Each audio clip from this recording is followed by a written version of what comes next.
വേദിയിലെ അധ്യക്ഷ സ്ഥാനത്തുള്ളത് ഭൂമികയുടെ പ്രിയപ്പെട്ട പ്രസിഡന്റ് ക്ലംജേട്ടനാണ്. കർഷകവേദിയുടെ സംസ്ഥാന അധ്യക്ഷൻ റോജർ സെബാസ്റ്റ്യൻ ജോഡിയിലുണ്ട്. നമുക്കിന്ന് വിഷയാവതരണം നടത്തുന്ന നമുക്കേറെ പ്രിയങ്കരനായ ടോമി ചെൻസ്കറിയ ഐക്കരെ ടോമി ചേട്ടനുണ്ട്. പ്രിയമുള്ള കർഷക സുഹൃത്തുക്കളെ, വളരെ പ്രധാനപ്പെട്ട ഗൗരവമേറിയ ഒരു പ്രശ്നത്തിന്മേലാണ് നമ്മൾ ചർച്ച സംഘടിപ്പിക്കുന്നത്. പൂഞ്ഞാറിൽ ഈ വിധത്തിൽ പലപ്പോഴും നമ്മൾ ഇത്തരത്തിലുള്ള പ്രശ്നങ്ങളൊക്കെ വരുമ്പോൾ നമ്മളെ ബാധിക്കില്ല എന്ന് വിചാരിക്കുന്നിടത്തു നിന്ന് പൂഞ്ഞാർ തെക്കേക്കരയൊക്കെ മാറിയിട്ട് കുറേ നാളുകളായി. നമ്മുടെ വീട്ടു പരിസരത്തും നമ്മുടെ റോഡിലും നമ്മുടെ അയൽപക്കത്തും എല്ലാം വന്യമൃഗങ്ങൾ എത്തിച്ചേർന്നിട്ടുണ്ട്. അപ്പോൾ കാട്ടുപന്നികളുടെ ശല്യം കാരണം ആളുകൾ രാവിലെ പുലർച്ചയ്ക്ക് റബ്ബർ വെട്ടാൻ പോകാൻ മടിക്കുകയും ബൈക്കിൽ യാത്ര ചെയ്യാൻ മടിക്കുകയൊക്കെ ചെയ്യുന്ന സാഹചര്യമുണ്ട്. ഇത് വന്ന് അവരെ തട്ടി വീഴിക്കുകയും ഒക്കെ ചെയ്യുന്നതാണ്. അപ്പോൾ ആളുകൾ ഭയപ്പെട്ട് ജീവിക്കുന്ന ഒരു സാഹചര്യത്തിലേക്ക് നമ്മുടെ മേഖലകളും വളരെ പെട്ടെന്ന് മാറിയിട്ടുണ്ട്. അപ്പോൾ ഇത് യഥാർത്ഥത്തിൽ കുറച്ച് പേരോട് വരും ഈ സമയത്തായതുകൊണ്ടാവാം. പക്ഷേ ഇത് നമുക്ക് ഈ വിഷയങ്ങൾ പൊതുസമൂഹത്തിലേക്ക് ഏറ്റെടുത്ത് കൊണ്ടുപോകുന്ന ആളുകളുടെ ഒരു കോർ ടീം എന്നുള്ള നിലയിൽ ഇതിനെ കാണണം. പ്രത്യേകിച്ച് ടോമി ചേട്ടൻ്റെ പ്രസൻറ്റേഷൻ, പ്രിയപ്പെട്ട ടോമി ചേട്ടനും നമുക്ക് ഇത് ഡോക്യുമെൻ്റ് ചെയ്യുന്ന ആളുകളിൽ എത്തിക്കാൻ കഴിയണം. ഞാൻ എപ്പോഴും ഫോണിൽ സംസാരിക്കുമ്പോൾ ടോമി ചേട്ടൻ ഒരു ഒറ്റയാൾ പോരാളിയാണ്, ഒരു റോൾ മോഡലാണ്.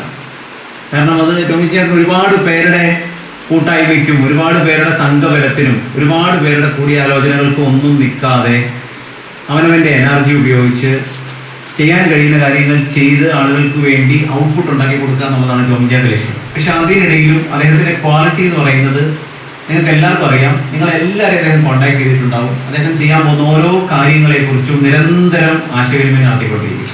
ഒരുപാട് നെറ്റ്വർക്കിംഗ് സുഹൃത്തുക്കളുണ്ട് അദ്ദേഹത്തിന്. വെറുതെ ഒരു അഭിപ്രായം ചോദിക്കുക, ഞാനിങ്ങനെ മുമ്പോട്ട് പോയിക്കൊണ്ടിരിക്കുകയാണ്, നിങ്ങളത് ശ്രദ്ധിക്കണം, എന്നോട് അഭിപ്രായങ്ങൾ പറയണം, ഞാൻ ചെയ്യുന്നത് ശരിയല്ലേ. അദ്ദേഹത്തിന് ബോധ്യമുണ്ട്. പക്ഷേ ഒപ്പമുള്ള പേരും കൂടെ അദ്ദേഹത്തിന് ഒപ്പം ഉണ്ടാവണമെന്ന് ആഗ്രഹിക്കുന്ന ഒരു നല്ലൊരു കോർഡിനേറ്ററാണ് അദ്ദേഹം. ഒറ്റയാനെന്ന് പറയുമ്പോഴും ഒറ്റയാനല്ല, അദ്ദേഹത്തിൻ്റെ കൂടെ ഒരുപാട് പേരെ ചേർത്തുകൊണ്ട് പോകുന്നുണ്ട്. പക്ഷേ ഒരു സംഘടിതമായി ഒത്തിരി പേരെ കൂട്ടിച്ചേർത്ത് ഇതൊക്കെ ചെയ്യാൻ പറ്റുള്ളൂ എന്നുള്ള മിഥ്യാധാരണ അദ്ദേഹത്തിനില്ല. ഒറ്റയാൾ പോരാളി എന്നുള്ളതിൽ തിരുനാട് നിൽക്കുമ്പോൾ പൈസാറുപടിയുണ്ട്. തിരുനാട് വരുത്തിയ മാറ്റങ്ങൾ, അശാസ്ത്രീയമായിട്ടുള്ള നിർമ്മാണങ്ങൾ, പാലമൊക്കെ പൊളിച്ചു പണിയുന്നതും റോഡൊക്കെ വളവ് നൂർത്ത് വിടുന്നതും ചെയ്ത വർക്കുകൾ കുത്തിപ്പൊളിക്കുന്നതും, ഇപ്പോൾ ജലജീവൻ മിഷന്റെ പ്രവർത്തനങ്ങളുമായി ബന്ധപ്പെട്ട് വലിയ ടാങ്ക് നിർമ്മിക്കുന്നിടത്ത് ചെന്ന് സന്ദർശിക്കാൻ ഒരു പൗരൻ എന്നുള്ള നിലയിൽ അവകാശം ചോദിച്ചുകൊണ്ട് ഒരു പോരാട്ടത്തിലായിരുന്നു.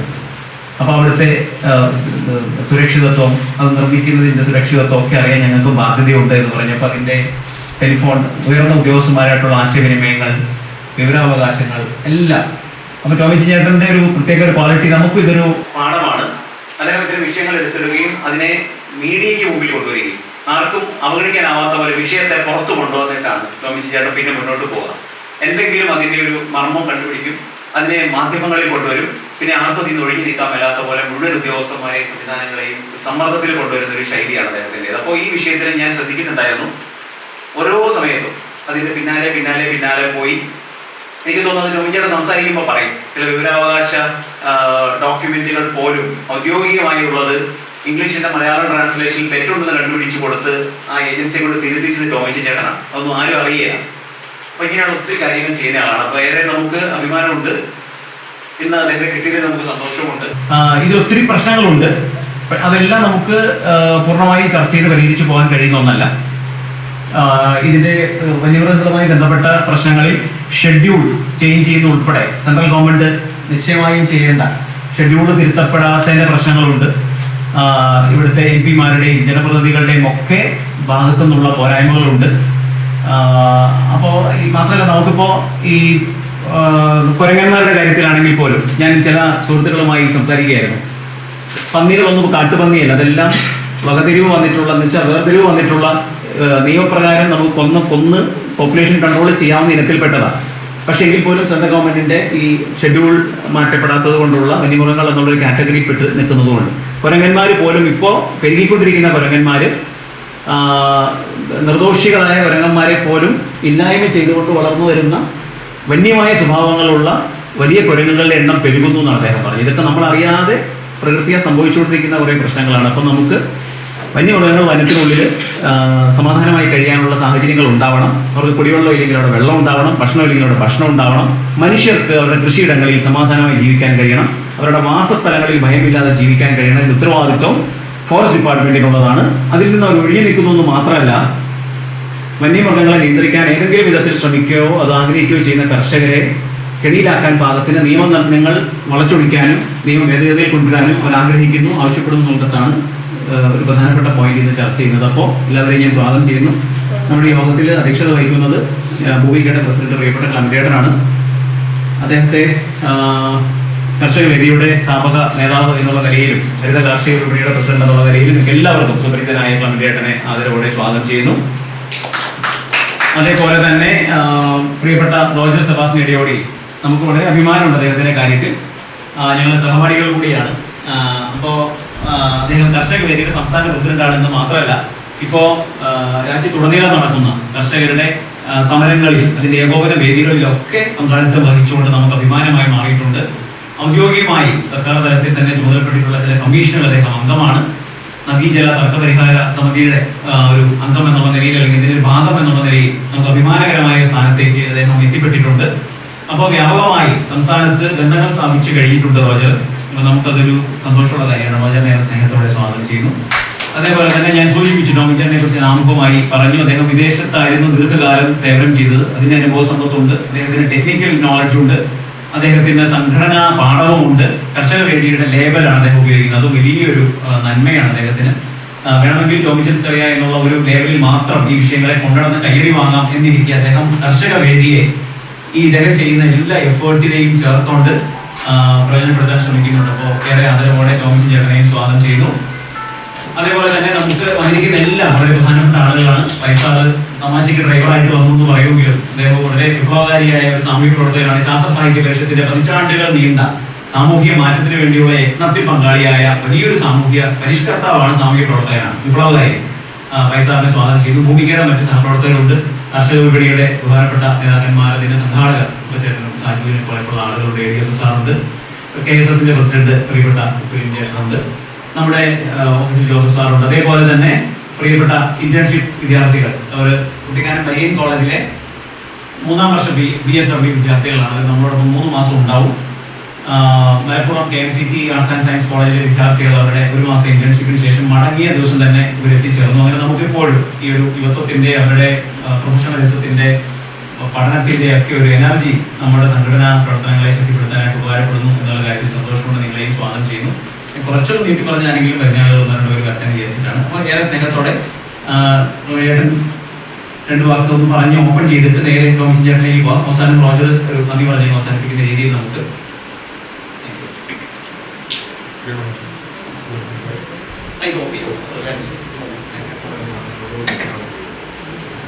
നമുക്ക് അറിയാം, നമ്മളെല്ലാവർക്കും ഓരോ തരത്തിൽ അല്ലെങ്കിൽ വേറൊരു തരത്തിൽ ഭയങ്കര നഷ്ടം വരുന്നുണ്ട് തന്നെ ജീവിതം.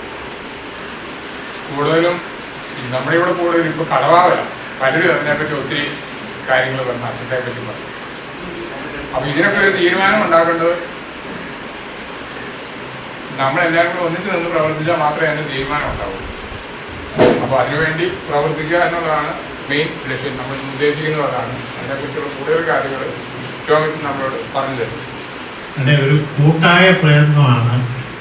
ഒരു പ്രശ്നം സർക്കാരിൻ്റെ മുമ്പിലും ജനങ്ങളുടെ മുമ്പിലും. കൃഷിക്കാർ പൊതുവെ പല കാര്യങ്ങളിൽ പുറകോട്ടാണ്.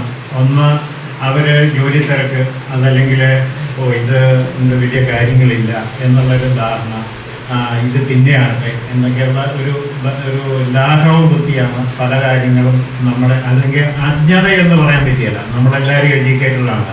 അതുപോലെ തന്നെ നമ്മൾ ഒരുപാട് പേപ്പറുകളും അല്ലെങ്കിൽ മറ്റ് TV മറ്റ് മീഡിയകൾ ഒക്കെ ഉപയോഗിച്ച് പ്രത്യേകിച്ച് മീനിച്ച് താലൂക്കുകളുള്ളത് അവരെല്ലാവരും എഡ്യൂക്കേറ്റഡാണ്. പക്ഷേ അത് മറ്റുള്ളവരുടെ മുമ്പിൽ പറയുന്ന ഒരാളൊരു കാര്യം പറഞ്ഞാൽ ആ പറയുന്ന കാര്യം അവർ ഒരു സ്വയം ഒരു വിശകലനം നടത്തും. ഇത് ശരിയാണോ, ഇതെങ്ങനെയാണ്, ഇത് പറയുന്ന കാര്യമുണ്ടോ, ഇത് ഞാൻ എന്തുമാത്രം ഇത് മുന്നോട്ട് വരണം എന്നുള്ള ഒരു സ്വയം ചിന്തിച്ച് എടുക്കുന്ന ഒരു പ്രദേശമാണ് നമ്മുടെ നീതി താലൂക്ക്. അപ്പോൾ അവരുടെ മുമ്പിൽ നമ്മളൊരു കാര്യം അവതരിപ്പിക്കുമ്പോൾ അതിന് വസ്തുനിഷ്ഠമായിട്ടുള്ള കാര്യങ്ങൾ തന്നെ അവതരിപ്പിക്കണം എന്നുള്ളതാണ് അതിൻ്റെ ഒരു ശരി. ഇപ്പം നമ്മൾ പറയാൻ പോകുന്ന വിഷയം ഈ വന്യമൃഗങ്ങളുമായിട്ട് ബന്ധപ്പെട്ട കാര്യങ്ങളാണ്.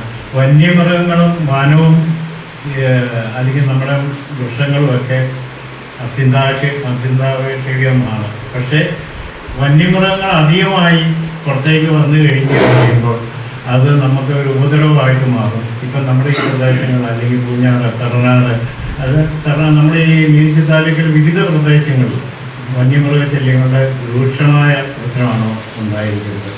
അതിൻ്റെ ഒരു മുഖ്യ കാരണം നമ്മുടെ നേതൃത്വം, മുൻകാലങ്ങളിൽ നടന്ന നമ്മുടെ ഗവൺമെൻറ് നേതൃത്വത്തിൽ, പ്രത്യേകിച്ച് വനം വകുപ്പ് ഭരിച്ചുകൊണ്ടിരുന്ന വകുപ്പ് മന്ത്രിമാർ അല്ലെങ്കിൽ വകുപ്പ് സെക്രട്ടറിമാർ, അവരുടെ ഒരു കെടുകാര്യസ്ഥതയാണ് ഇപ്പം ഈ പ്രശ്നങ്ങൾക്ക് ഇത്രയേറെ 30 കൊല്ലം കൊണ്ട് ഈ വന്യമൃഗങ്ങൾ പെരുകാനും അത് പുറത്തേക്ക് പോകാനുള്ളൊരു കാരണം. അതായത് 75 കാലഘട്ടങ്ങളിൽ ഹെക്ടർ കണക്ക്, ആയിരക്കണക്കിന് ഹെക്ടർ യൂക്കാലി, സിൽവർ റോക്ക് അങ്ങനെയുള്ള മരങ്ങൾ വെച്ച് പിടിപ്പിച്ചു പ്ലാന്റേഷനായിട്ട്. അതായത് പൂപ്പ് വെട്ടി ഇറങ്ങി പിന്നെ അത് അവിടെ പ്ലാന്റേഷൻ ഈ വൃക്ഷങ്ങളാണ് അവിടെ വെച്ച് പിടിപ്പിച്ചത്. അങ്ങനെ വന്നു കഴിഞ്ഞപ്പോൾ വനത്തിൽ സ്വാഭാവികമായിട്ടുണ്ടായ നീരുറവുകൾ ഇല്ലെന്നായി. അത് യൂക്കാലികളൊക്കെ വെള്ളം കണ്ടമാനം വലിച്ചെടുക്കുന്ന ഒരു സംഭവമാണ്. പിന്നെ അത് മാത്രം അതിൻ്റെ കീഴിൽ പല വൃക്ഷങ്ങൾ ഒന്നും തന്നെ ഉണ്ടാകാതെ വന്നു. ഇതിൻ്റെ ഇലകൾ വീണ് അഴുകിച്ചേരാതെ ഒക്കെ ആ ഇലകൾ ഇങ്ങനെ വർഷങ്ങളോളം അങ്ങനെ തന്നെ കിടക്കുന്ന ഒരു അവസ്ഥയൊക്കെ ഉണ്ടായി. അങ്ങനെ വന്നു കഴിഞ്ഞപ്പോൾ ഫലവൃക്ഷങ്ങളില്ലെന്നായി. ഫലവൃക്ഷങ്ങളില്ലെന്നായി കഴിഞ്ഞപ്പോൾ പന്നി, കുരങ്ങ് അങ്ങനെയൊക്കെയുള്ള മറ്റു മൃഗങ്ങളെല്ലാം വനത്തിൻ്റെ വെളിയിലേക്ക് വന്നു വെള്ളം കുടിക്കാനും മറ്റു കാര്യങ്ങളും. അങ്ങനെ വെളിയിലേക്ക് വന്ന് തൊട്ടടുത്തുള്ള വനത്തിന് വെളിയിൽ ഉള്ള സ്ഥലങ്ങളിലേക്ക് ഇത് കയറിപ്പറ്റാൻ തുടങ്ങി. അപ്പോൾ ഇതിനുള്ള ഒരു മുഖ്യ കാരണം ഉണ്ടായത് ഈ ദീർഘവീക്ഷണമില്ലാത്ത വനം വകുപ്പിൻ്റെ ഇങ്ങനെയുള്ള ആ പരിഷ്കാരങ്ങളാണ് ഇതിൻ്റെ മുഖ്യ കാരണം. അത് ഇപ്പോൾ പരോക്ഷമായിട്ട് അവർ സമ്മതിക്കുന്നുണ്ട്. ഈ വനവൽക്കരണം, അന്നത്തെ വനവൽക്കരണത്തിലുണ്ടായ അപാകത അവരിപ്പം പരോക്ഷമായിട്ട് സമ്മതിക്കുന്നുണ്ട്. പക്ഷെ എന്നിരുന്നാലും ഒന്ന് അങ്ങനെ ആ ഒരു തെറ്റായ കാര്യങ്ങളുണ്ടായി. പിന്നെ 2, ഈ വനം കൂടുതൽ പ്രദേശങ്ങളിലേക്ക് വ്യാപിപ്പിക്കുക എന്നുള്ള ഒരു രഹസ്യമായ അജണ്ട ഇതിൻ്റെ പുറകിലുണ്ട്. അതിന് മുഖ്യമായിട്ടുള്ള ഒന്ന്, ഇനി മുല്ലപ്പെരിയാർ ഡാമിൻ്റെ വിഷയത്തിൽ ഇപ്പം നിലവിലുള്ള ഡാമിൽ നിന്നും മുന്നോട്ട് ഒരു മലയിപ്പം നിലവിലുണ്ട്. ആ മലയുടെ കെട്ടുറപ്പില്ലാത്തതുകൊണ്ട് അതിൻ്റെ തൊട്ട് പിന്നിലുള്ള മലയിൽ ഡാം കെട്ടേണ്ടതായിട്ടാണ് ഒരു സാങ്കേതികമായിട്ടുള്ള ഒരു ഇതുണ്ടായിരിക്കുന്നത്. പക്ഷെ അത്രയും വനം വെള്ളത്തിൽ മുങ്ങിപ്പോയി കഴിയുമ്പം പുതിയ വനം കണ്ടെത്തിയിരിക്കുന്നു. അത് ലോകബാങ്കിൽ നിന്നും കാർബൺ ക്രെഡിറ്റ് ഫണ്ട് നമ്മൾ അറിവുണ്ട്.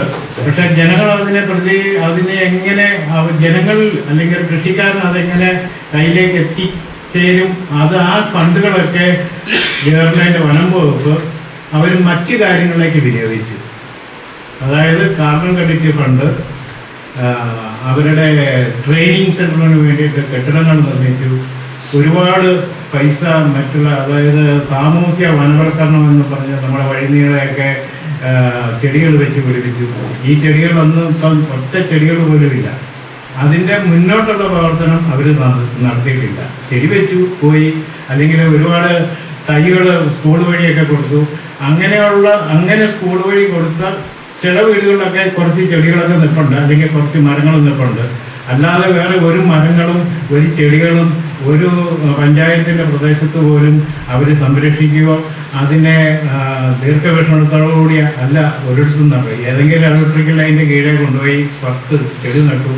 അത് പ്രൂണിങ് ഒന്നും ചെയ്യാതെ ഒന്നുകിൽ ഇലക്ട്രിസിറ്റി ബോർഡുകാർ തന്നെ അത് വെട്ടി നശിപ്പിക്കുന്നു, അതല്ലെങ്കിൽ നേരത്തെ ടെലഫോൺകാർ അത് വെട്ടി നശിപ്പിക്കുമായിരുന്നു. ഇപ്പം ടെലഫോൺ ഇല്ല, പക്ഷേ ഇപ്പോഴും ഇലക്ട്രിസിറ്റി ബോർഡുകാർ ഒരു ദീർഘവീക്ഷണമില്ലാതെ അവരും, കാരണം ദീർഘവീക്ഷണമില്ലാതെയാണ് ഈ ഇലക്ട്രിക് ലൈനിൻ്റെ കീഴെ കൊണ്ടുപോയി നട്ടുപിടിപ്പിച്ചത്. അങ്ങനെ ആ ഒരുപാട് പൈസ അതെല്ലാം നമുക്ക് കർഷകർക്ക് കിട്ടേണ്ട കാർബൺ ക്രെഡിറ്റ് ഫണ്ടിൻ്റെ ആണ് ഈ വനവൽക്കരണമായിട്ടും ട്രെയിനിങ് ആയിട്ടും അതല്ലെങ്കിൽ ഇതുപോലെ വലിയ വൻകിട ബിൽഡിങ് നിർമ്മാണമായിട്ടൊക്കെ ഈ ചെലവഴിച്ച് കഴിഞ്ഞു. പക്ഷെ ഇതിൻ്റെ എല്ലാം ഓഹരി നമുക്ക് കിട്ടേണ്ടതായിരുന്നു. അങ്ങനെ അവർ നമ്മളിൽ നിന്നും ഈ കാര്യങ്ങളൊക്കെ മറച്ചു വെച്ചു, മറ്റ് രീതിയിലേക്ക് വകമാറ്റി ചെലവഴിച്ചു. പക്ഷെ ഇതൊക്കെ നമ്മൾ അറിയുന്നത് വർഷങ്ങൾക്ക് ശേഷമാണ്, ഏതാണ്ട് ഒരു 30 കൊല്ലങ്ങൾക്ക് ശേഷമാണ്. അല്ലെങ്കിൽ ഇപ്പൊ ഈ യൂക്കാലിയെല്ലാം വെട്ടിയിറങ്ങി ഈ വണ്ടിപ്പെരിയാർ, ഗഡി ആ ഭാഗങ്ങളിൽ നിന്നെല്ലാം തന്നെ വെട്ടിയിറങ്ങി. അങ്ങനെ ഇറങ്ങിക്കഴിഞ്ഞപ്പോഴാണ് അടുത്ത വനവൽക്കരണത്തിന് വേണ്ടിയിട്ട് സമയമായി കഴിഞ്ഞപ്പോൾ ഇത് ഒരു പരാജയമായിട്ട് അവർക്കിപ്പം മനസ്സിലായി. ആ പരാജയം മനസ്സിലായി കഴിഞ്ഞപ്പോഴേക്കിന് നമ്മുടെ കൃഷിയിടങ്ങളിലേക്ക് വന്യമൃഗങ്ങൾ കുറേശ്ശെ ഇറങ്ങി വന്നു. അതിന് ഏറ്റവും വലിയ ദുരന്ത ഫലം അനുഭവിക്കുന്നത് എരുമേലി, മൂക്കമ്പട്ടി, വെച്ചുച്ചിറ ആ മേഖലകളിൽ ഇപ്പം ജനങ്ങളൊരു വാഴ പോലും കുഴിച്ചു വെക്കാൻ പറ്റാത്ത അവസ്ഥയാണ്. വാഴ പോലും കുഴിച്ചു വെക്കാൻ പറ്റാത്ത അവസ്ഥയെന്ന് വെച്ചാൽ ഒരു പാവപ്പെട്ട അല്ലെങ്കിൽ ഒരു 3 ഏക്കർ 4 ഏക്കർ ഉള്ള ഒരു പാവപ്പെട്ട കൃഷിക്കാരൻ ഒരു വാഴ കുഴിച്ചു വെച്ചാൽ പിറ്റേ ദിവസം പന്നി എടുത്തുകൊണ്ട് പോവുക. അവിടെ ഒന്നും ചെയ്യാൻ പറ്റുകയില്ല. അവിടെ ഇപ്പം യഥാർത്ഥത്തിൽ അവിടുത്തെ യഥാർത്ഥ കർഷകൻ ജീവിക്കുന്നത് വെളിയിൽ അല്ലെങ്കിൽ യൂറോപ്യൻ രാജ്യങ്ങളിലുള്ള ഗൾഫ് രാജ്യങ്ങളിലുള്ള മക്കൾ ആരെങ്കിലും ഉണ്ടെങ്കിൽ, അല്ലെങ്കിൽ ഇവിടെ സർക്കാർ ജോലിയായിട്ട് ആരെങ്കിലും ഉണ്ടെങ്കിൽ അവരുടെ വരുമാനം കൊണ്ട് ജീവിക്കുന്നവരാണ്. അതല്ലെങ്കിൽ ഏതെങ്കിലും ചാരിറ്റി സംഘടനകൾ സഹായിച്ച് ജീവിക്കുന്നവരാണ്, അല്ലെങ്കിൽ പള്ളിയായിട്ട് ബന്ധപ്പെട്ടുള്ള സഹായങ്ങൾ സ്വീകരിച്ച് ജീവിക്കുന്നവരാണ്. അവർക്ക് ഒരു കാലത്ത് നല്ല രീതിയിൽ കൃഷി ചെയ്ത് കൃഷി കൊണ്ട് മാത്രം എല്ലാ കാര്യങ്ങളും മക്കളെ കെട്ടിക്കുകയും മറ്റു കാര്യങ്ങളും എല്ലാം ചെയ്ത് നടന്നിരുന്ന ആ ജനം ഇന്നിപ്പം ഒന്നുമില്ലാത്ത, ഒരു ജീവിക്കാൻ വഴിയില്ലാതെ ഒരു വലിയൊരു അസുഖം വന്നാൽ അവരെന്ത് ചെയ്യുന്നതാണെങ്കിൽ നെട്ടോട്ടമാണ്. ബാങ്കുകൾ പോലും ഒരു ലോൺ കൊടുക്കാൻ പോലും മടിക്കുന്നു. ആ ഒരു അവസ്ഥയിലേക്ക് നമ്മുടെ പ്രദേശങ്ങൾ, അതായത് നമ്മുടെ ഈ പൂഞ്ഞാറൊക്കെ ഇപ്പം വനമായിട്ട് 2 or 3 പഞ്ചായത്തുകളായിട്ടാണ് നമ്മുടെ പൂഞ്ഞാറ് പഞ്ചായത്ത്, അല്ലെങ്കിൽ തെടനാട്, ഞാൻ തെടനാട് പഞ്ചായത്തൊക്കെ 3 പഞ്ചായത്ത്, എരുമേലി, കാഞ്ഞിരപ്പള്ളി, കാളത്തോട് കഴിഞ്ഞാണ് തെടനാട്. ഇങ്ങനെയുള്ള പ്രദേശങ്ങളിൽ വരുന്ന പന്നികൾ അല്ല, അതുപോലുള്ള മുള്ളംപന്നി അല്ലെങ്കിൽ അങ്ങനെയുള്ള മറ്റ് വന്യമൃഗങ്ങളെ ഉപാധികളില്ലാതെ വെടിവെച്ച് ഒന്നെങ്കിൽ പഞ്ചായത്ത് ലേലം വെച്ച് അത് മുതലിൽ കൂട്ടുക, പഞ്ചായത്തിൻ്റെ ഓൺ ഫണ്ടിലേക്ക് കൂട്ടുക, അതല്ലെങ്കിൽ ഈ വെടിവെക്കുന്ന അവർക്ക് ഒരു പാരിതോഷികമായിട്ട് ഇത് കൊടുക്കുക. ഇങ്ങനെ ചെയ്താലേ ഈ പന്നിയുടെ അല്ലെങ്കിൽ മറ്റ് വന്യമൃഗങ്ങളിൽ നിന്നും ശല്യങ്ങളിൽ നിന്നും മാറുകയുള്ളൂ. ഇതുമായിട്ട് ബന്ധപ്പെട്ട് ഞാൻ കഴിഞ്ഞ അദാലത്തിൽ പരാതി കൊടുത്തായിരുന്നു. പരാതി പ്രകാരം വിളിച്ചു. ബഹുമാനപ്പെട്ട മന്ത്രി റോഷി അഗസ്റ്റിനുണ്ട്, എരുമേലി റേഞ്ച് ഓഫീസറുണ്ട്. അപ്പം അവിടെ റേഞ്ച് ഓഫീസറെ വിളിച്ചു. അപ്പം മന്ത്രി റോഷി അഗസ്റ്റിൻ തമാശ രൂപയുടെ പറഞ്ഞു, ഇത് മണ്ണെണ്ണ ഒഴിച്ചല്ല, ഇത് വെള്ളത്തിലാണ് വേവിക്കേണ്ടത്. അത് നിങ്ങൾ ഈ മണ്ണെണ്ണ ഒഴിക്കുന്നുണ്ട്, വെള്ളത്തിലാണ് വേവിക്കുന്നതെന്ന് നിങ്ങൾ അങ്ങോട്ട് പോയി നോക്കണ്ട. വനത്തിനുള്ളിൽ കയറി ആരെങ്കിലും വെടിവെക്കാൻ വന്നാൽ നിങ്ങളത് നോക്കുക, അല്ലാതെ പഞ്ചായത്ത് ഏരിയയിൽ ചെയ്യുന്ന കാര്യങ്ങൾ. അപ്പം പുള്ളിയെല്ലാം മൂളിക്കേട്ടു. ഒരു മന്ത്രി പറഞ്ഞല്ലേ, അപ്പം തിരുവായ്ക്ക് എതിർവായില്ല എന്നുള്ള രീതിയിൽ മൂളിക്കേട്ടു. ഇത്രയേ ഉള്ളൂ. പക്ഷേ അത് ഒരു ഔദ്യോഗികമായിട്ടുള്ള ഒരു പ്രഖ്യാപനമോ അല്ലെങ്കിൽ ഒരു അറിയിപ്പോ അല്ല, ഇത് പേഴ്സണലായിട്ടുള്ള ഒരു ഇതാണ്. അപ്പം പിന്നീട് DFOയും മറ്റ് റേഞ്ച് ഓഫീസർമാരുമായിട്ട് സംസാരിച്ചു പലവട്ടം.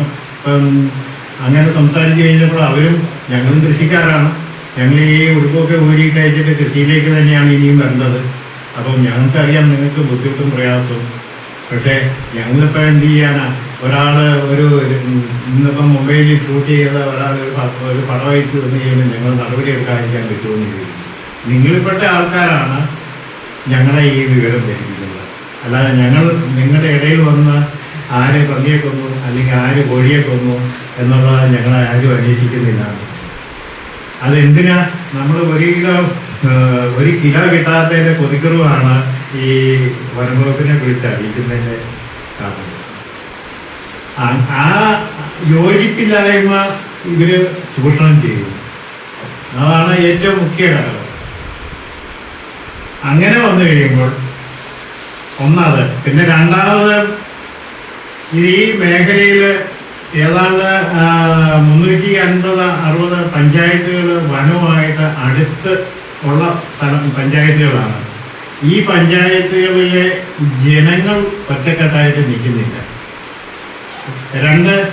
അതാത് പഞ്ചായത്തിലെ പഞ്ചായത്ത് കമ്മിറ്റി, ഒരു പഞ്ചായത്ത് പോലും, ഏതോ ഒരു പഞ്ചായത്ത് മാത്രമേ ഉള്ളൂ പഞ്ചായത്ത് കമ്മിറ്റി റെസൊല്യൂഷൻ പാസ്സാക്കി സർക്കാരിന് ഇതിന്റെ വന്യപ്രദേശ രേഖാമൂലം അറിയിച്ചിരിക്കുന്നത്. ഇതൊന്നും വേണ്ട. കഴിഞ്ഞ ഒരു 3 മാസം മുമ്പ്, 4 മാസങ്ങൾക്ക് മുമ്പ് താലൂക്ക് വികസന സമിതിയിൽ, നമ്മുടെ മേനിക്ക് താലൂക്ക് വികസന സമിതിയിൽ ഒരു പരാതി കൊടുത്തിരുന്നു. അപ്പൊ പിറ്റേ മാസത്തിലെ പരാതി മിൻസു വായിച്ചപ്പോൾ മേലുകാവ് പഞ്ചായത്ത് അല്ലെങ്കിൽ വില്ലേജിൽ മാത്രം 3 പരാതി വന്നു. വേറെ ഒരു വില്ലേജിൽ ഒരു പരാതിയും വന്നിട്ടില്ല. അപ്പൊ സർക്കാരിന് വേണ്ട രേഖാമൂലമുള്ള പരാതികളാണ്. എന്നാലേ ആണ് പഞ്ചായത്തുകളിൽ അല്ലെങ്കിൽ ആ വില്ലേജിൽ, മറ്റ് വില്ലേജുകളിൽ പന്നിയോ അല്ലെങ്കിൽ മറ്റ് കാട്ടുമൃഗങ്ങളോ വരുന്നുണ്ടെന്നുള്ളത് ഇത് കിട്ടുന്നത്. പക്ഷെ നമ്മളാരും ഇത് രേഖാമൂലം പരാതി കൊടുക്കുന്നില്ല. നമ്മൾ അങ്ങോട്ടും ഇങ്ങോട്ടും സംസാരിക്കും. നമ്മൾ എൻ്റെ വീട്ടിൽ ഇന്ന് പന്നി കയറി. ഇന്നിപ്പോൾ ഞാൻ ഒരു മെസ്സേജ് എനിക്കിപ്പോൾ ഇന്ന് കിട്ടിയതാണ്. നമ്മുടെ ഈ വിളപ്പാടത്തിന് അങ്ങോട്ട് അല്ലെങ്കിൽ പയ്യക്ക് പോകുന്ന വഴി, തമിഴ്നാട് വഴി പയ്യക്ക് പോകുന്ന വഴി ചാത്തൻകുളം എന്ന് പറയുന്ന ഭാഗത്ത് റോഡ് ക്രോസ് ചെയ്ത് 15 പന്നികൾ ഇങ്ങനെ റോഡ് ക്രോസ് ചെയ്ത് പോകുന്നത് രാത്രി ലൈറ്റ് വെട്ടത്തിൽ തന്നെ കണ്ട ഒരു കാഴ്ചയാണ്. ആ പ്രദേശങ്ങളിലൊക്കെ കുറച്ച് സ്ഥലങ്ങൾ ഇങ്ങനെ കാട് പിടിച്ച് കിടപ്പുണ്ട്. ആ കാട് പിടിച്ച് കിടക്കുന്ന സ്ഥലങ്ങളിൽ ഈ പന്നികൾ 4-5 വർഷം മുമ്പ് ഇറങ്ങി വന്ന പന്നികൾ ഇപ്പൊ നാടൻ പന്നികളായി മാറി. അപ്പൊ കാട്ടുപന്നിയല്ല അത് ശരിക്കും. ഇവിടെ തന്നെ പ്രസവിച്ച് അത് കുഞ്ഞുങ്ങളായി, അത് വീണ്ടും പ്രസവിച്ച് അതും കുഞ്ഞുങ്ങളായി, അങ്ങനെയാണ് ഇവിടെ നാട്ടുപന്നിയായിട്ട് മാറിക്കഴിഞ്ഞു. പക്ഷെ വനം ഇപ്പോഴും വനംവകുപ്പ് ഇപ്പോഴും അത് വനംവകുപ്പിന്റെ അവിടുന്ന് നേരിട്ട് ഓരോ ദിവസം രാത്രിയിൽ മലമ്പ അല്ലെങ്കിൽ മുണ്ടക്കെ അതിനപ്പുറത്ത് വെള്ളനാടി അവിടെ നിന്ന് ഇങ്ങോട്ട് വന്നതായിട്ടാണ് അതിന് ചിത്രീകരിക്കുന്നത്. അപ്പൊ ഞാൻ ഈ കഴിഞ്ഞ ദിവസം ചോദിച്ചു, സാറേ ഇത് നാട്ടുപന്നിയല്ലേ, അതായത് കാട്ടുപന്നി എന്ന് പറയാൻ പറ്റുമെന്ന് ചോദിച്ചു. അന്നേരം അത് നിങ്ങളുടെ നാട്ടില് ഒരു പുലി ഇറങ്ങിയാൽ ആ പുലി ഇവിടെ വന്ന് പ്രസവിച്ച് നാട്ടു പുലിയാണെന്ന് പറഞ്ഞ് നിങ്ങൾക്ക് എന്തെങ്കിലും ചെയ്യാൻ പറ്റുമെന്ന് ചോദിച്ചു. അങ്ങനെ എന്തെങ്കിലും ചെയ്താൽ ഉണ്ടാകുന്ന അനുഭവം നിങ്ങൾക്ക് അറിയാമല്ലോ. അത് നമ്മുടെ ഗവൺമെന്റ് മാത്രം നിശ്ചയിച്ച കാര്യമല്ലല്ലോ, അത് സെൻട്രൽ ഗവൺമെന്റ് ചെയ്തിരിക്കുന്ന ഒരു കാര്യമല്ലേ. അതിൽ അവിടെ മാറ്റം വരുത്തണമെങ്കിൽ മുമ്പ് പറഞ്ഞ, അതായത് നമ്മുടെ പഞ്ചായത്തുകൾ റെസൊല്യൂഷൻ പാസ്സാക്കി സർക്കാരിനെ അറിയിക്കണം, നമ്മുടെ മുനിസിപ്പാലിറ്റികളെ അറിയിക്കണം, നമ്മുടെ MLA ഇത് യഥാസമയം നിയമസഭയിൽ എത്തിച്ച് അവരുടെ ഒരു ശുഷ്കാന്തിയോടുകൂടി നിയമസഭയിൽ ഇത് പാസ്സാക്കി അവിടുന്ന് സെൻട്രൽ ഗവൺമെന്റിലേക്ക് ഇത് ഫോർവേഡ് ചെയ്ത് കഴിഞ്ഞാൽ എന്തെങ്കിലും നിയമത്തിലൊരു മാറ്റം, അല്ലാതെ ഇത് മൊത്തമേ എടുത്തു മാറ്റും എന്നുള്ളതല്ല. അപ്പം പഞ്ചായത്ത് നമ്മുടെ വനത്തിൻ്റെ അതിർത്തി കഴിഞ്ഞു വരുന്ന മൃഗങ്ങളെ നമുക്ക് കൊല്ലാനുള്ള അനുവാദം കിട്ടുക എന്നുള്ളതാണ് നമുക്ക് ഒറ്റക്കെട്ടായിട്ട് ആവശ്യപ്പെടേണ്ട ഒരു കാര്യം. ഞങ്ങൾ തെറനാട് പഞ്ചായത്തിലെ നമ്മുടെ തെറനാട് വില്ലേജ് ഓഫീസിൻ്റെ തൊട്ടടുത്ത വീട്ടിൽ പന്നി വന്ന് കപ്പ മാറുന്നു. അത് വെച്ച് ഞങ്ങൾ രേഖാമൂലം പരാതി കൊടുത്തു. കൊണ്ടൂർ വില്ലേജ് ഓഫീസിൽ കൊടുത്തു. കൊണ്ടൂർ വില്ലേജ് ഓഫീസിൽ ആദ്യം പറഞ്ഞു ഞങ്ങൾക്ക് ആദ്യമായിട്ട് കിട്ടുന്ന ഒരു പരാതിയാണ്, അതുകൊണ്ട് താലൂക്ക് ഓഫീസിൽ വിളിച്ചു ചോദിച്ചിട്ട് ഈ പരാതി സ്വീകരിക്കാവുന്നതാണ്. അപ്പം ഉടനെ തന്നെ വിളിച്ചു ചോദിച്ചു. അപ്പം നിങ്ങൾ സ്വീകരിച്ചു. പഞ്ചായത്തിൽ കൊടുത്തു, കൃഷിഭവനിൽ കൊടുത്തു. കൃഷിഭവനിൽ കൊടുത്തപ്പോൾ കൃഷിഭവനും പറഞ്ഞു അത് കൃഷി വകുപ്പിൽ നിന്ന് ഒരു ധനസഹായം കിട്ടണമെങ്കിൽ ഈ വിള ഇൻഷുറൻസിൽ പെടുത്തിയാലേ അത് കിട്ടത്തുള്ളൂ. അങ്ങനെയാണ് അക്ഷയ വഴി അത് കൊടുക്കാൻ പറയും. അക്ഷയ വഴി കൊടുത്തു കഴിഞ്ഞാൽ നേരെ വനംവകുപ്പിനാണ് ചെല്ലുന്നത്. വനംവകുപ്പിൽ ചെന്ന് കഴിഞ്ഞാൽ നമുക്ക് കിട്ടുന്നത് 2015 ഈ മാർഗനിർദ്ദേശം അനുസരിച്ചുള്ള നഷ്ടപരിഹാര തോതാണ് നമുക്ക് ലഭിക്കുന്നത്. ഇതുവരെ ഈ 9-10 വർഷമായിട്ട് ഈ തോത് ഇതേവരെ പുനഃപരിഷ്കരിച്ചിട്ടില്ല. അത് ഈ നമ്മുടെ ഈ പ്രദേശങ്ങളിലൊക്കെ ഇപ്പോഴാണ് വന്യമൃഗശല്യം കൂടുതലായിട്ട് വന്നത്. പക്ഷേ എരുമേലി, മുണ്ടക്കയം അല്ലെങ്കിൽ പെരുവന്താനം, ഏലപ്പാറ അങ്ങനെയൊക്കെയുള്ള പ്രദേശങ്ങളിൽ ഉള്ള ആൾക്കാർ പോലും ഈ നഷ്ടപരിഹാരത്തിന് പോലും ആരും ശ്രമിച്ചിട്ടില്ല.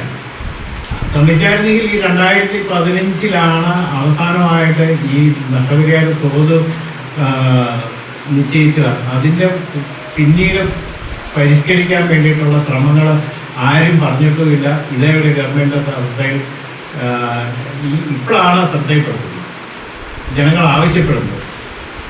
കഴിഞ്ഞ ദിവസം ഞാൻ കോട്ടയത്തെ DFOയുടെ ഓഫീസിൽ പോയി ഈ കാര്യത്തിന് 2015 ആ സബ്സറിന്റെ കോപ്പി എടുത്ത് DFO എന്നോട് പറഞ്ഞു, ഇത് ഞങ്ങൾ പല പ്രാവശ്യം DFO ലെവലിൽ മീറ്റിംഗ് നടത്തുമ്പോൾ ഈ നഷ്ടപരിഹാര തോത് വളരെ ചെറുതാണ്, ജനങ്ങൾ വളരെയധികം പരാതികൾ പറയുന്നുണ്ടെന്നൊക്കെ അറിയിക്കുന്നുണ്ട്.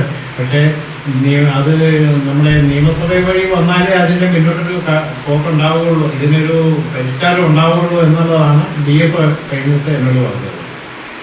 അതിനുള്ള നമ്മുടെ നാട്ടിൽ എന്തെങ്കിലും കാര്യങ്ങളിൽ നമ്മുടെ MLA-മാരോ MP-മാരോ ഒക്കെ വരുമ്പോൾ ഒരു സംഘടനയുടെ പേരിലോ വ്യക്തിപരമായിട്ടോ ഒക്കെ നമുക്ക് അവരോട് അവതരിപ്പിക്കും.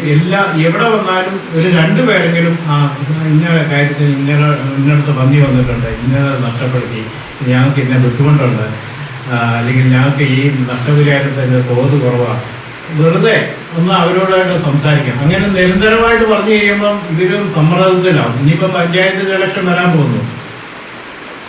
തറനാട് പഞ്ചായത്തിൽ ഞങ്ങളിപ്പം ഈ പഞ്ചായത്ത് ഇലക്ഷനും കൂടെ മുന്നേ കണ്ടുകൊണ്ടാണ് ഈ കാര്യങ്ങൾ എന്തെങ്കിലും ഒരു സൈഡിലെത്തിക്കാം എന്നുള്ളൊരു ധാരണയിലാണ് നമ്മളിപ്പം ഇത് കാര്യങ്ങൾ മുന്നോട്ട് പോയിക്കൊണ്ടിരിക്കുന്നത്.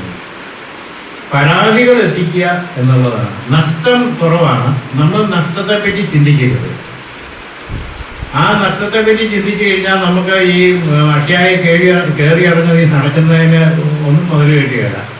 ഇപ്പൊ കർണാടക പഞ്ചായത്തില് ടാപ്പിങ് ആരംഭിക്കാറായ മരങ്ങളാണ് ഈ പന്നി വെട്ടി നശിപ്പിക്കുന്നത്. അത് കണ്ടു കഴിഞ്ഞാൽ നിങ്ങൾ ഇവിടെ അങ്ങനെയുള്ള ശല്യം വന്നിട്ടുണ്ടോ എന്ന് അറിയത്തില്ല.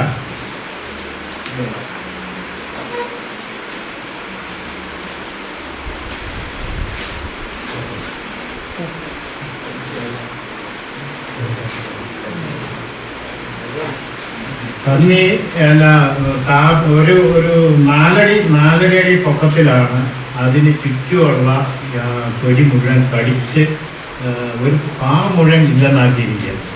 ഇപ്പൊ കഴിഞ്ഞ ദിവസം ഞാൻ ഫോറസ്റ്റ് ഓഫീസർമാർ ഈ നഷ്ടപരിഹാരത്തിന് പരാതി കൊടുത്ത അപേക്ഷ സ്വീകരിച്ച് അവിടെ കിട്ടി. 2-4-5 ദിവസം കഴിഞ്ഞപ്പോൾ നമ്മുടെ വീട്ടിൽ നമ്മുടെ പരാതിക്കാരൻ്റെ വീട്ടിൽ അന്വേഷിക്കാനും ഈ കാണാനൊക്കെ വന്ന് അവരെ ഞാൻ കണ്ടപ്പോൾ ഇത് കാണിച്ചു കഴിഞ്ഞപ്പോൾ അവർ തന്നെ പറഞ്ഞു ഇത്രയും രൂക്ഷമായിട്ട് ആദ്യം കാണുന്നതാണ്. അതുപോലെ തന്നെ തേക്കിൻ്റെ തയ്യ് വെട്ടിക്കളയുന്നു. അങ്ങനെയൊരു ആ നഷ്ടപരിഹാര തോതിനകത്ത് തേക്ക് വെട്ടിക്കളയുന്നതിന് അത് പറയുന്നില്ല. ബാക്കിയുള്ള വിളകളുടെ കാര്യങ്ങളെ പറയുന്നത്. അതിനി പുതിയതായിട്ട് ചേർക്കണം ഈ തേക്ക് വെട്ടിക്കളയുന്നത്. ഈ തേക്കിനും ഇതിൻ്റെ ചുവട്ടിൽ ഒരു മധുര സ്വഭാവം ഉണ്ടെന്നാണ്. അതായത് ഈ പന്നിക്ക് താല്പര്യമുള്ള പ്രത്യേകിച്ച് റബ്ബറിൻ്റെ ഏറ്റവും അടിഭാഗത്തെ തൊലിക്ക് ഒരു മധുരമുണ്ട്. ആ മധുരം കൂട്ടിയാണ് ഇത് കടിച്ചു പറിക്കുന്നത്. അങ്ങനെ ഒരു സ്വഭാവമാണെന്നാണ് ഫോറസ്റ്റുകാർ. അതുപോലെ തന്നെ കൈത വ്യാപകമായിട്ടാണ് കൈത നശിപ്പിച്ചു പറയുന്നത്. ഇത് നമ്മുടെ നാടുകളിൽ അല്ലെങ്കിൽ നമ്മുടെ ഇത് പാടെ നമ്മുടെ കൃഷിയുടെ ഇല്ലെന്നായി പോവുകയാണ്. നമ്മളവർക്കും നമ്മുടെ അടുത്ത പരിസരത്ത് വരെ വന്നിട്ടുള്ളൂ. നാളെ ആയിരിക്കും നമ്മുടെ വീട്ടിലോട്ട് വരുന്നത്. ഇപ്പൊ കഴിഞ്ഞ ദിവസം കർണാടക ഒരാൾ ഒരു പരിഹാരമായിട്ട് ചെയ്തത് തൊട്ടടുത്ത വീട്ടിലെ എല്ലാം പന്നി വാങ്ങി. ഒരു 10-200 കപ്പയുണ്ട്. പുള്ളി ഇതിന് ചുറ്റും ഈ തിളങ്ങുന്ന തോരണം വലിച്ചു ചുറ്റും, എന്നിട്ട് ലൈറ്റ് ഇട്ട് കഴിയുമ്പോൾ ഈ ഒരു തിളക്കവും ഈ തോരണം കാറ്റടിക്കുമ്പോൾ അങ്ങനെ പന്നി വരികയില്ല എന്നുകൊണ്ട് 10,000-3,000 രൂപ മുടക്കി ചുറ്റും ഈ പെരുന്നാളിലിടുന്ന തോരണം, തിളങ്ങുന്ന തോരണം വലിച്ചു കയറ്റി പുള്ളി സംരക്ഷിച്ചു. ഏതൊക്കെയാലും ഈ കഴിഞ്ഞ ദിവസം കപ്പ വാട്ടി ഇവിടെ കൊടുക്കുന്ന മത്തായിച്ചന്. അപ്പം അങ്ങനെ അതൊക്കെ സാമ്പത്തിക ചെലവ് ഒന്ന്. പിന്നെ ഇത് സംരക്ഷിക്കാൻ എത്ര പേരെ കൊണ്ട് പറ്റും? അത് കഴിഞ്ഞാൽ ഇത് ഇപ്പം തമിഴ്നാട് പഞ്ചായത്തിന് 12 പേർക്ക് തോക്ക് കളിക്കുള്ള പഞ്ചായത്ത് പ്രസിഡന്റ് അനുവാദം കൊടുത്തു. ലൈസൻസ് ഉള്ള 12 പേർക്ക്. ഇതിനകത്ത് വേറെ ഒരു ഏറ്റവും വലിയ അശാസ്ത്രീയമായ ഒരു പ്രശ്നം, അത് ഞാനിങ്ങനെ സർക്കാരിന് എഴുതിയിട്ടുണ്ടത്. അതായത് മണ്ണെണ്ണ 5 അടി താഴ്ചയിൽ ഈ പന്നിയെ കുഴിച്ചിട്ടിട്ട് ആ പന്നിയുടെ പുറത്ത് മണ്ണെണ്ണയോ കരിയോയിലോ ഡീസലോ ഒഴിച്ച്, മണ്ണെണ്ണ എന്നാണ് ഓർഡറിൽ പറഞ്ഞിരിക്കുന്നത്, ഒഴിച്ച് എന്നിട്ട് വേണം മൂടാൻ. അതും പഞ്ചായത്ത് പ്രസിഡന്റ് അല്ലെങ്കിൽ ആ വാർഡ് മെമ്പറുടെ സാന്നിധ്യത്തിൽ. അങ്ങനെ മൂടുമ്പോൾ ഈ മണ്ണിലെ സൂക്ഷ്മ മൂലകങ്ങളും മറ്റു കാര്യങ്ങളും നഷ്ടപ്പെടുന്ന ഒരു സംഭവമാണ്. ഒന്ന്. രണ്ട്, അതിൻ്റെ അടുത്തുള്ള ഏതെങ്കിലും റബ്ബർ മരമോ ആഞ്ചിരിയോ ഏതെങ്കിലും ഉണ്ടെങ്കിൽ ഈ മണ്ണെണ്ണ ഈ വേര് വലിച്ചെടുത്ത് ഇത് ഉണങ്ങും. മൂന്ന്, ഇതിൻ്റെ അടിയിൽ കൂടെ ആയിരിക്കും നമ്മുടെ കിണറ്റിലേക്കുള്ള വെള്ളത്തിൻ്റെ സോഴ്സ് വരുന്നത്. ആ വെള്ളം മലിനമാകും. ഈ മൂന്നും ഈ ഒരു സർക്കാരിൻ്റെ മണ്ണ് ഗവേഷണ വിഭാഗം തന്നെ ഈ കാര്യങ്ങൾ എങ്ങനെ മലിനമാവുന്നു, എങ്ങനെ സൂക്ഷ്മ മൂലകങ്ങൾ നഷ്ടപ്പെടുന്നു എന്നുള്ളത് ഒരു വശത്ത് പറയുന്നു. മറ്റൊരു വശത്ത് മറ്റൊരു ഡിപ്പാർട്ട്മെന്റ് പറയുന്നു ഇത് മണ്ണെണ്ണ ഒഴിക്കണം, ഇതിനെ ഇങ്ങനെ നശിപ്പിക്കണം. ഇത് രണ്ടും, അതായത് ഡിപ്പാർട്ട്മെന്റുകൾ തമ്മിൽ ഏകോപനം ഇല്ലായ്മ ഇതിന്റെ ഏറ്റവും വലിയൊരു പ്രശ്നമാണ്. അതായത് ഇതിന്റെ ഒരു സർക്കാർ സംവിധാനത്തിന്റെ രണ്ട് സംവിധാനങ്ങൾ രണ്ട് രീതിയിലാണ് ജനങ്ങളെ ബോധവൽക്കരിക്കുന്നത്. ഇത് ഒരു ഏകോപനം ഉണ്ടാകാത്തതാണ്. നമ്മളിപ്പോൾ അതുതന്നെ സിവിൽ സപ്ലൈസിലെ ഡിസ്ട്രിക്ട് സപ്ലൈ ഓഫീസർ ഒരു പുള്ളിക്കാരിയാണ്. അത് അവരുമായിട്ട് സംസാരിച്ചു. എനിക്കറിയാം ഇത് മണ്ണെണ്ണ ഇവിടെ സർക്കാർ കേരളത്തിൽ ഇല്ല എന്നുള്ളത്. അപ്പം ഞാൻ അവരോട് വിളിച്ച് സംസാരിച്ചപ്പോൾ അവരെന്നോട് പറഞ്ഞത് ഇതാണ്: മണ്ണെണ്ണ കേരളത്തിൽ 2 വർഷമായിട്ട് അവൈലബിൾ അല്ല, ഇങ്ങനെ റേഷൻ കട വഴി. അപ്പം നിങ്ങൾക്ക് ഇങ്ങനെ ഒരു ആവശ്യമുണ്ടെങ്കിൽ ഈ പോലീസിൻ്റെ വയർലെസ് ഡിപ്പാർട്ട്മെൻറ്റ് ആലപ്പുഴയിൽ നിന്ന് മണ്ണെണ്ണ സപ്ലൈ ചെയ്യുന്നുണ്ട്. അങ്ങോട്ട് ഞങ്ങൾ ഈ കത്ത് നിങ്ങൾ തരുവാണെങ്കിൽ ഫോർവേഡ് ചെയ്യുക. ഞാൻ ചോദിച്ചു, വേണം ഒരു ഒന്നിയൊക്കെ വെച്ചിട്ട് ഈ ഇത്രയും നേരം ഞങ്ങൾ കാത്തിരിക്കാൻ പറ്റുമെന്ന് ചോദിച്ചു, ഈ മണ്ണെണ്ണ കിട്ടുന്നോടം വരെ. ഞാൻ പറഞ്ഞ അതല്ല എനിക്ക് വേണ്ടത്. എനിക്ക് നിങ്ങളുടെ ഭാഗത്ത് നിന്ന് ഞാൻ വിവരാശം വെച്ച് കഴിയുമ്പോൾ മണ്ണെണ്ണ സപ്ലൈ ഇല്ല എന്നുള്ളത് എനിക്ക് റെക്കോർഡ് കിട്ടാനാണ് ഞാൻ ഇത്രയും സംസാരിച്ചതെന്ന് പറഞ്ഞു. കാരണം നമ്മളിത് മണ്ണെണ്ണ കേരളത്തിൽ സപ്ലൈ ഇല്ല, ഇത് കേന്ദ്ര ഗവൺമെൻറ് നിർത്തിവെച്ചിരിക്കുകയാണ് എന്നുള്ള ഒരു ഡോക്യുമെന്റ്സ് ഉണ്ടാക്കി സർക്കാരിന് കൊടുക്കാൻ വേണ്ടിയിട്ടാണ് ഞാൻ അവരുമായിട്ട് ഇത്രയും സംസാരിച്ചത്. അവരും നമ്മളോട് സഹകരിച്ചാണോ സംസാരിച്ചത്. ഞാൻ കാര്യങ്ങളും പറഞ്ഞു, ഇന്നതാണ് എൻ്റെ ആവശ്യം, ഇത് തരാമെന്നാണ് എന്നോട് പറഞ്ഞിരിക്കുന്നത്. അതുപോലെ തന്നെ പോലീസ് ഡിപ്പാർട്ട്മെൻറ്റ് ഞങ്ങളിവിടെ പോലീസ് ഈ കർണാടക ടൗണിൽ കപ്പ മാന്തി കഴിഞ്ഞ് വേറെ ഒരാളുടെയും കോൾബേ മഠത്തിനോട് ചേർന്ന് ഉള്ള ഒരു വ്യക്തിയുടെയും ഇതുപോലെ കപ്പ മാന്തി. അങ്ങനെ കഴിഞ്ഞപ്പോൾ പോലീസ് ഡിപ്പാർട്ട്മെൻറ്റ് SIയെ വിളിച്ചു. ഇപ്പോൾ ഇങ്ങനെയൊരു പ്രശ്നമുണ്ട്, അതായത് വനത്തിനുള്ളിൽ വസിക്കേണ്ട അല്ലെങ്കിൽ അവിടെ നിൽക്കേണ്ട കാട്ടുപന്നി അല്ലെങ്കിൽ മറ്റ് കാട്ടുമൃഗങ്ങൾ ഞങ്ങളുടെ കൃഷിയിടത്തിൽ വന്ന് കൃഷി നശിപ്പിക്കുന്നു. അതുകൊണ്ട് ഈ ഫോറസ്റ്റ് റേഞ്ച് ഓഫീസർക്കെതിരെ നടപടിയെടുക്കണം. അയാൾ SI പറഞ്ഞു, ഒരു 5 മണിയാകുമ്പോൾ ഞാൻ മുകളിലോട്ടൊക്കെ വിളിച്ച് ചോദിച്ചിട്ട് നിങ്ങൾക്ക് വേറെ ഡിപ്പാർട്ട്മെൻ്റ് ആയതുകൊണ്ട് നടപടിയെടുക്കാൻ പറ്റുമോ ഇല്ല എന്നുള്ളത് അതിനെ അന്വേഷിച്ചിട്ട് പറയാമെന്ന് പറഞ്ഞു. അപ്പോൾ അങ്ങനെ പറയാമെന്ന് പറഞ്ഞു. ഞങ്ങൾ 5 മണിയായപ്പം ഞാനും കർഷകവേദിയിലെ കുഞ്ഞേട്ടനും ബിജോയും ഞങ്ങൾ 3 പേരും സ്റ്റേഷനിൽ ചെന്ന് സംസാരിച്ചു പറഞ്ഞ് നടപടിയെടുക്കാം, അതിന് രസീതും തരാം. പക്ഷെ ഞങ്ങൾക്ക് ഈ ലെറ്റർ നടപടിയെടുക്കണമെന്ന് നമുക്ക് മുകളിലോട്ട് അയക്കാൻ പറ്റത്തില്ല. പക്ഷെ നിങ്ങൾ മെയിൽ SPക്കോ മെയിൽ ചെയ്താലും മതി. അങ്ങനെ മെയിൽ ചെയ്ത് അവർ നിർദ്ദേശം താഴോട്ട് വന്നു കഴിയുമ്പം ഞങ്ങൾക്ക് നടപടിയെടുക്കാൻ പറ്റുള്ളൂ എന്ന് പറഞ്ഞു. അതല്ലെങ്കിൽ ഇത് ഫോറസ്റ്റ് ഡിപ്പാർട്ട്മെൻറ്റും ഈ പോലീസ് ഡിപ്പാർട്ട്മെൻറ്റും ഏതാണ്ട് സമാന രീതിയിൽ പോകുന്ന എക്സൈസ് ഇതൊക്കെ ഏതാണ്ട് സമാനമായ രീതിയിൽ പോകുന്നുണ്ട്. ഞങ്ങൾക്ക് നടപടിയെടുക്കുന്നത് ചില സാങ്കേതിക പ്രശ്നമുണ്ട്. അതുകൊണ്ട് നിങ്ങൾ മേളിൽ നിന്ന് താഴോട്ടും കൂടെ ഒന്ന് ചെയ്തേക്കണമെന്ന് പറഞ്ഞു. അപ്പം ആ സമയത്താണ് ഈ വന്യമൃഗങ്ങളെ വെടിവെക്കുന്നതിനും ഒക്കെയുള്ള ഒരു അനുവാദത്തിന് വേണ്ടിയിട്ടുള്ള ഇത് കിട്ടിക്കഴിഞ്ഞപ്പം പിന്നെ പലരും ഈ വെടിവെച്ച് കിട്ടുന്ന മൃഗത്തെ മറ്റുള്ള ഇപ്പോൾ പോലീസ് ഡിപ്പാർട്ട്മെൻറ്റ് അല്ലെങ്കിൽ ഫോറസ്റ്റുകാർ നമ്മൾ പ്രലോഭനം ഉണ്ടാക്കി ഇത് മറ്റൊരു വിഷയത്തിലേക്ക് മാറ്റണ്ടാകുകൊണ്ട് ഞങ്ങളിങ്ങനെ അത് താമസത്തിന് വെച്ചിരിക്കുകയാണ്. കാരണം കിട്ടുന്ന അത്രയും വന്യമൃഗങ്ങൾ പോയി കഴിഞ്ഞതിന് ശേഷം, കാരണം അവരെ നമ്മൾ പ്രകോപിപ്പിക്കുന്ന ഒരു നിലയിലേക്ക് പോകണ്ട എന്നുള്ള ഒരു തീരുമാനം. നമ്മളൊരു കോംപ്രമൈസ് അല്ല. നമ്മുടെ വന്യമൃഗങ്ങൾ എത്രയുണ്ടോ അത്രയും നമ്മുടെ നാട്ടിൽ നിന്ന് പോട്ടെ. എന്നിട്ട് ഇവർക്കെതിരെ ഒരു കേസും കൂടെ. ഇപ്പം ഇവിടെ പൂഞ്ഞാറ് ഒരാൾ രുദ്രാക്ഷം അത് കോടതിയിലാണ് കേസ് കൊടുത്തിരിക്കുന്നത്, പോലീസിലല്ലാതെന്നാണ് കേട്ടത്.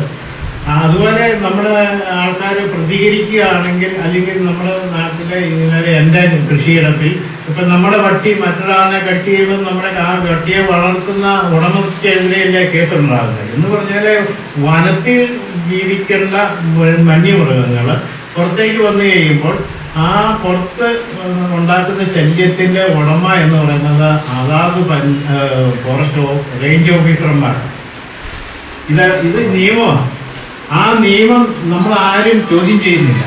നമ്മുടെ എനിക്കിങ്ങനെ ചെറിയൊരു അറിവുണ്ടായിരുന്നു. ആ അറിവ് വെച്ചാണ് ഞാൻ ചോദിച്ചത്. അപ്പോൾ ഇങ്ങനെ ഒരു ചോദ്യം എന്നോട് പറഞ്ഞു, ഇത് ആദ്യമായിട്ടാണ് ഇങ്ങനെ ഒരു കേസിൻ്റെ വരുന്നത്, അതൊന്നും വേണ്ടി ചോദിക്കാതെ പറയാം.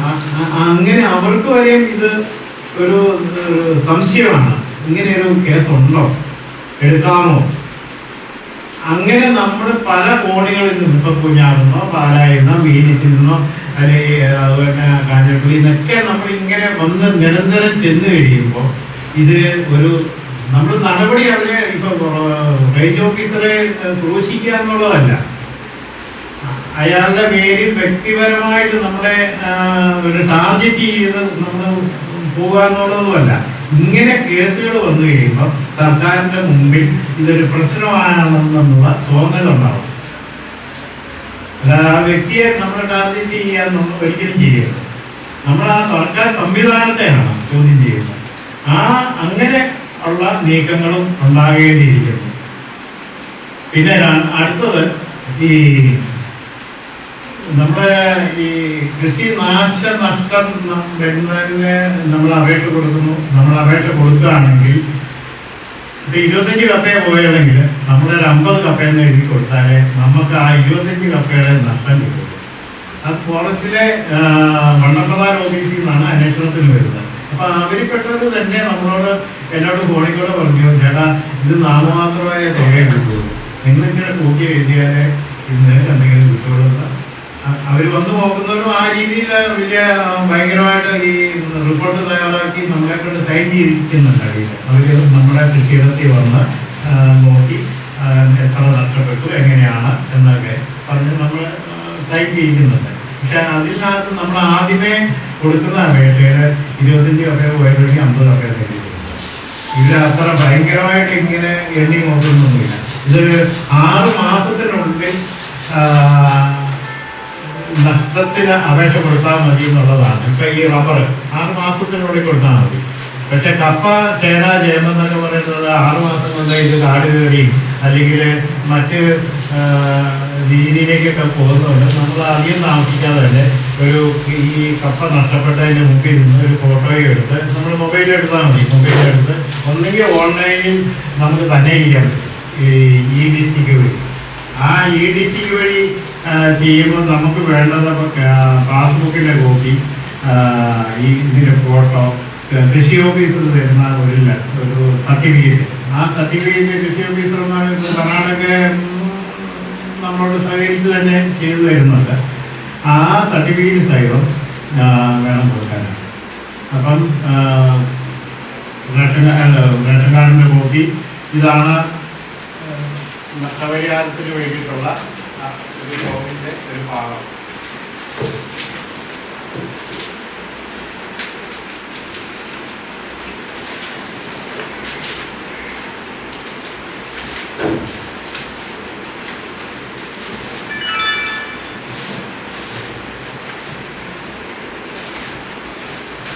ഇതാണ് ഈ നഷ്ടപരിഹാര തോത് നമുക്ക് 2015.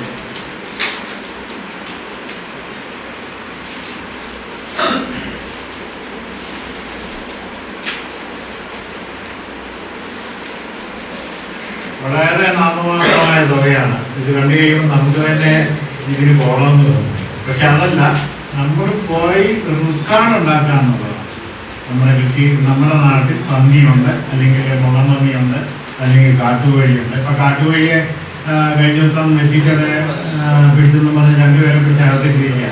8 വർഷം വരെ തടവ് കിട്ടുന്ന ഒരു പ്രവൃത്തിയാണ് ചെയ്തിരിക്കുന്നത് എന്നുള്ളതാണ്. ഇനി എൻ്റെ ഒരു അനുഭവങ്ങൾ പറയാം. അതായത് ഈ 25 വർഷം മുമ്പ് എൻ്റെ ചേട്ടൻ മുംബൈ പഞ്ചായത്ത് മെമ്പറായിരുന്നു. അപ്പം എൻ്റെ ചേച്ചി വീട്ടിലോട്ട് എൻ്റെ വീട്ടിൽ നിന്ന് അവിടെ ചെന്നിറങ്ങി എവിടുന്ന ഒരു കാട്ടറച്ചി കിട്ടി. അത് വേവിച്ചുകൊണ്ടിരുന്ന സമയത്ത് തന്നെ ഫോറസ്റ്റുകാർ വന്ന് എൻ്റെ ചേട്ടനെയും ചട്ടിയും കലവരെ കത്തത് 20 വർഷം മുമ്പാണ്. 20 അത് തൊട്ടടുത്ത എന്നും വീട്ടിൽ വരുന്ന ആ ഒരു പയ്യനാണ് ഒറ്റിക്കൊടുത്ത ഈ പയ്യന് കിട്ടുന്ന നേട്ടം എന്താണെന്ന് ചോദിച്ചാൽ ആ കൊമഡി റേഞ്ചിൽ വാച്ചറായിട്ട് ടെമ്പററി വാച്ചറായിട്ട് ജോലി ചെയ്യും. അങ്ങനെയാണ് ഇവരെ പ്രോത്സാഹിപ്പിച്ച് ഇത് കുറച്ച് കേസ് പിടിച്ചത്. പക്ഷെ ഫോറസ്റ്റിൽ ഇതിൽ കൂടുതൽ നഷ്ടങ്ങൾ ഈ ഫോറസ്റ്റുകാർ അറിഞ്ഞുകൊണ്ട് തന്നെയാണ് അവരെ നടത്തുന്നത്. കുറച്ച് കേസ് പിടിക്കണം. ഇപ്പം പുറക്കയം അല്ലെങ്കിൽ മതമ്പ ആ ഭാഗത്തു നിന്ന് തേക്കുംതടി വെട്ടി ഈ പൂഞ്ഞാറ് വരുന്നുണ്ടായിരുന്നു. അതായത് തലച്ചുമടയിലാണ് ഈ പൂഞ്ഞാറ് വരുന്നത്. ഒറ്റ രാത്രിക്ക് ഒരു രാത്രി ഈ മതമ്പയെന്നടുത്ത് കുട്ടിക്കാലം കഴിഞ്ഞ് ഇതിലെ കുറുക്കുവഴിയുണ്ട്, അവിടെ വരുന്ന ഒരാളുണ്ട്. അവിടുന്ന് അടുത്തയാൾ ഇവിടുന്നാണ് പിന്നെ ഈ മറ്റു സ്ഥലങ്ങളിലോട്ടൊക്കെ വരുന്നത്. ഇത് 25 കൊല്ലം മുമ്പ് എനിക്കുണ്ടായിരുന്ന സ്ഥലത്ത് ജോലിക്ക് വരുന്നവരാണ് ഇത് നോക്കാൻ പോകുന്നത്. അപ്പം അവർ തന്നെയാണ് എന്നോട് ഈ റോഡും കാര്യങ്ങളും വരുന്നത്. അപ്പം മതമായി ഞാൻ ഈ ഫോറസ്റ്റിൽ കയറി കണ്ട കാര്യം ഇതാണ്. ഈ കൈകൊണ്ട് അറക്കുന്ന കാവാരങ്ങ് വെച്ച് കൈകൊണ്ട് അറക്കുക, തളിരുവാക്കി ഈ ചുവടുമുറി വാളിറങ്ങി കയറാത്ത ഭാഗം ഇത് കത്തിക്കുക, കാരണം തെളിവുണ്ടാകാതിരിക്കുക. ബാക്കി ഈ വട്ടവാള് ഇറങ്ങുന്ന ആ ഭാഗം തൊട്ടാണ് ഇവര് അറക്കുന്നത്. കാരണം ഇവര് തെളിവ് ഈ ഫോറസ്റ്റുകാരും അറിയാം, ഇത് അവരെല്ലാം കൂടെ ഒത്തുകൊണ്ടുള്ള ഒരു ഇതാണ്. അതായത് അവരും പറയും നിങ്ങൾ ആ കുറ്റിയുടെ ഭാഗം ഒന്ന് തീ വെച്ച് വിട്ടാല്, കാരണം കുറ്റിയില്ലല്ലോ. ഇങ്ങനെയാണ് അവരും കൂടി ചെയ്യുന്ന പ്രവൃത്തിയാണ്. അതുപോലെ തന്നെ ഈ പുറത്തുനിന്ന് ടൂറിസ്റ്റുകളായിട്ട് വരുന്ന അവരുടെ ഫോറസ്റ്റുകാർക്ക് വേണ്ടപ്പെട്ട ആൾക്കാരൊക്കെ ആണെങ്കിൽ അവർക്ക് കയറി വെടിവെക്കാനും മറ്റു അനുവാദങ്ങളൊക്കെ കിട്ടും. ഇനി അവര് കുറച്ച് കേസ് ഇതുപോലെ മുമ്പേ പറഞ്ഞാല് എൻ്റെ ചേട്ടനെ പിടിച്ചവരെ ചതിവിൽ ഇങ്ങനെ പിടിച്ച് കുറച്ച് കേസുണ്ടാക്കും. ഇത് കോടതി വരും, ഇത് റെക്കോർഡാകും. കൊമഡി ഫോറസ്റ്റ് റേഞ്ചിൽ അല്ലെങ്കിൽ വള്ളിക്കിളിയാർ ഫോറസ്റ്റ് റേഞ്ചിൽ ഇത്ര കേസ് പിടിച്ചു. ഇത്രയേ ഉള്ളൂ, അല്ലാതെ വേറെ ഒന്നുമല്ല നടക്കുന്നത്. ഇവര് തന്നെ വനത്തിലെ വനപാലകർ തന്നെയാണ് വനത്തിലെ മൃഗങ്ങളെ വേട്ടയാടുന്നത്. നാട്ടിൽ നിന്ന് വേട്ടയാടപ്പെടുന്നുണ്ട്. ഏതാണ്ട് 20 വർഷങ്ങൾ 30 കൊല്ലം മുമ്പ് ഒരു മധു എന്ന് പറയുന്ന ഓർക്കുന്നുണ്ടായിരിക്കും എനിക്ക് തോന്നുന്നു, നെടുമങ്ങാട്ട് വെച്ച് ഫോറസ്റ്റുകാർ ഇടിച്ചു വന്ന ഒരു കേസുണ്ട്. ഒരു 30 കൊല്ലം മുമ്പാണ്. ഈ മധു എന്ന് പറയുന്ന ആള് മുറിഞ്ഞുപുഴ, അതായത് കണയങ്കവയില് ആ ഭാഗത്ത് അവിടെ ഒരു നമ്മുടെ ക്രിസ്ത്യൻ ഒരാള് കൊല്ലപ്പണി ചെയ്യുന്ന ഒരാളുണ്ട്. ഈ പുള്ളി ആ ഭാഗത്തുള്ള കത്തികളും മറ്റു കാര്യങ്ങളും വെട്ടലുവായൊക്കെ കാറ്റി തരും. ഒരു 6 മാസം കഴിഞ്ഞ് കഴിയുമ്പോൾ പുള്ളി ഇത് വനത്തിൽ പോയിരുന്നു. തോക്കിൻ്റെ ബാക്കി ഇരുമ്പ് ഭാഗങ്ങളൊക്കെ ഇവിടെ ഉണ്ടാക്കും, തടി കൊണ്ടുള്ള ഭാഗം വനത്തിലിരുന്നുണ്ടാക്കും. എന്നിട്ട് ആനവഴി, മ്ലാവ്, ഇതൊക്കെയാണ്. അപ്പം ഞാൻ ഒരിക്കലും അവിടെ ചെല്ലുന്ന സമയത്ത്, ആദ്യകാലത്ത് ചെല്ലുന്ന സമയത്ത് എന്നോട് പറഞ്ഞു 100 മ്ലാവിൻ്റെ തോല് തരാം, വേണമെങ്കിൽ വിൽക്കാൻ പറ്റുമെങ്കിൽ കൊണ്ടുപോകാൻ പറ്റും. 100 എണ്ണത്തിൻ്റെ പുള്ളിയുടെ ഇരിക്കുക മ്ലാവിനെ വെടിവെച്ചത്. ആ ആള് അത് തന്നെ ആനവഴിയുണ്ട്. ഈ ആനവഴി നടത്തിയ ആ കൂടെ നെടുമങ്ങാടുകാരനൊരു ഇവരുടെ ശൃംഖലയാണ്. ഇത് ഫോറസ്റ്റുകാരുമുണ്ട്. ആ ഇതിൽ ഡീലിങ്ങിലുണ്ടായ എന്തോ ഒരു പ്രശ്നമാണ് ഈ ഫോറസ്റ്റുകാർ ഈ മധുവിനെ അന്ന് ഇടിച്ചു വരാൻ കാരണം. വലിയ പ്രമാദമായ കേസാണ്. ഈ മധു നമ്മുടെ പുരയിടത്തിൽ കൂടെ നടന്ന് എൻ്റെ പിന്നത്തോടെയാണ് നടന്ന് അടുത്ത ടൗണിലോട്ട് പോകുന്നത്. അതുകൊണ്ട് എനിക്ക് ഈ വ്യക്തിയെ അറിയാവുന്നതാണ്. അപ്പൊ ഈ ഫോറസ്റ്റുകാരും വനത്തിനകത്ത് കയറി ഇതുപോലെ കളവ് നടത്തുന്ന ഒരുപറ്റം ഇവരുടെ സ്ഥിരം ആൾക്കാരുണ്ട്. അവര് സഹായിക്കുന്നത് വനപാലകർ തന്നെയാണ്. അതിന് ഈ ആനക്കൊമ്പൊക്കെ ആകുമ്പോൾ ഇത് പുറത്തേക്ക് എറണാകുളം പോലുള്ള സ്ഥലങ്ങളിൽ സെയിൽ ചെയ്യണമെന്നുണ്ടെങ്കിൽ അതിന് ഇവിടുത്തെ ഒത്താശ അന്നത്തെ MLA-മാരും ആരാണെന്ന് ഞാൻ പറയുന്നില്ല, അവരൊക്കെ ഇതിൻ്റെ പുറകിലുണ്ടതാണ്. എന്നിട്ട് ഈ പാവപ്പെട്ട നമ്മളെ പോലുള്ള കർഷകർ അത് 2ഉം 3ഉം പഞ്ചായത്തുകൾ വിട്ട് വരുന്ന വന്യമൃഗങ്ങളെ കൊല്ലുമ്പോൾ ആ കൊല്ലുന്ന കർഷകനെ എങ്ങനെയൊക്കെ ക്രൂശിക്കാം എന്നുള്ളതായിരുന്നു അന്ന് ഗവേഷണം ചെയ്തു. ഇപ്പൊ ഇത്തിരി മാറ്റം വന്നു. പക്ഷെ ആ മാറ്റം വന്നെന്ന് പറഞ്ഞാൽ നമുക്ക് ആ മാറ്റമല്ല വേണ്ടത്, നമുക്ക് ശാശ്വതമായ പരിഹാരം. അതിനു വേണ്ടിയിട്ട് നമ്മൾ എങ്ങനെ പരാതി, ഇപ്പം ഇന്ന് 10-ാം തീയതിയാണ്, ഇന്നാണ് ഈ ഫോറസ്റ്റിൻ്റെ ഒരു തെറ്റായ ഒരു തീരുമാനം. അതായത് ഫോറസ്റ്റിലെ വനത്തിൽ കൂടെ ഒഴുകി വരുന്ന നദിയിൽ നിന്നും മീൻ പിടിച്ചാൽ പോലും ഇവർക്ക് പിടിച്ച് അറസ്റ്റ് ചെയ്യാം. അത് വാച്ചർക്ക് വരെ അറസ്റ്റ് ചെയ്ത് ഫോറസ്റ്റിൻ്റെ ഓഫീസിൽ തന്നെ കൊണ്ടുപോയി ഇവരെ പാർപ്പിക്കുകയും ചെയ്യാം. അതുപോലെ തന്നെ അടുത്ത ഏറ്റവും വലിയ, നമ്മളൊക്കെ ഇപ്പം ഈരാറ്റോട്ട ടൗണിലോ അല്ലെങ്കിൽ പൂജാർ ടൗണിലോ നിൽക്കുക, ഏതെങ്കിലും ഒരു ഫോറസ്റ്റ് ഓഫീസർക്ക് നമ്മളോട് നേരിട്ടുണ്ടെങ്കിൽ നിന്നെ വനത്തി വെച്ച് കണ്ടു, അല്ലെങ്കിൽ വനത്തി വെച്ച് നിന്നെ അനധികൃതമായിട്ട് കണ്ടു എന്നും പറഞ്ഞ് അവൻ പറഞ്ഞാൽ മതി, ആ തെളിവോടുകൂടി ഇവനെ പിടിച്ചോണ്ട് പോകാം. തെളിവൊക്കെ പിന്നെ ഉണ്ടാകുന്നവർ. അപ്പം ആ നിയമം ആണ് ഇനിയിപ്പം ഈ അടുത്ത നിയമസഭയിൽ അവതരിപ്പിക്കാൻ പോകുന്നത്. കാര്യങ്ങളുണ്ട്. അപ്പം ഈ കാര്യങ്ങളൊക്കെ ഇപ്പം കേരളത്തിലെ എല്ലാ കർഷക സംഘടനകളും ഏറ്റെടുത്ത് കഴിഞ്ഞു. അതുപോലെ നമ്മുടെ പള്ളികൾ, അല്ലെങ്കിൽ നമ്മുടെ രൂപതകൾ, അല്ലെങ്കിൽ SNDP യോഗങ്ങൾ, ഇവരൊക്കെ ഇതിന് വേണ്ടിയിട്ടുള്ള എല്ലാ കാര്യങ്ങളും ഇപ്പം നടന്നുകൊണ്ടിരിക്കുകയാണ്.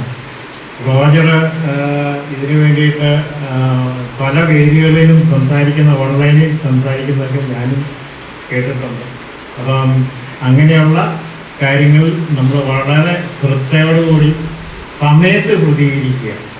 നമുക്ക് പലപ്പോഴും സംഭവിക്കുന്നത് വെച്ചാൽ നമ്മൾ സമയത്ത് പ്രതികരിക്കുക, സമയം കഴിയുമ്പോഴാണ് നമ്മൾ ഇങ്ങനെ ഒരു സംഭവം ഉണ്ടായിരുന്നല്ലോ, പറ്റിയില്ലല്ലോ എന്ന് നമ്മൾ അന്നേരം ഓർക്കും. അതാണ് നമുക്ക് ഏറ്റവും അത്യാവശ്യം വേണ്ടത്. ഇങ്ങനെയുള്ള വിഷയങ്ങൾ പേപ്പറിൽ വരികയോ അല്ലെങ്കിൽ ദൃശ്യമാധ്യമം, ഇപ്പം ടി വികളിലൊക്കെ പലപ്പോഴും ചർച്ചകളിൽ വന്നിട്ടുണ്ട്. പിന്നെ അതുപോലെ ന്യൂ ജനറേഷൻ മീഡിയകളിൽ വ്യാപകമായിട്ട് ഇതിൻ്റെ പ്രശ്നങ്ങളെ പറ്റി പറയുന്നുണ്ട്, അവതരിപ്പിക്കുന്നുണ്ട്. അതൊക്കെ ഒന്ന് ശ്രദ്ധിക്കുക.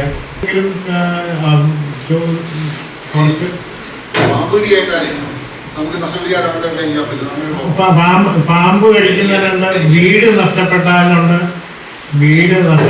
പാമ്പ് കടിച്ചാൽ എല്ലാം നഷ്ടപരിഹാരം കിട്ടുന്ന എല്ലാത്തിനും.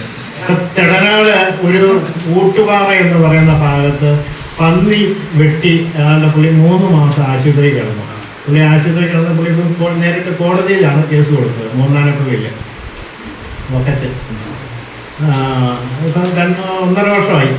അതായത് പുള്ളി രാവിലെ ടാപ്പിങ്ങിന് വേണ്ടിയിട്ട് സ്ഥലത്തോട്ട് പോയപ്പോൾ പന്നി ഉപദ്രവിച്ചതാണ്.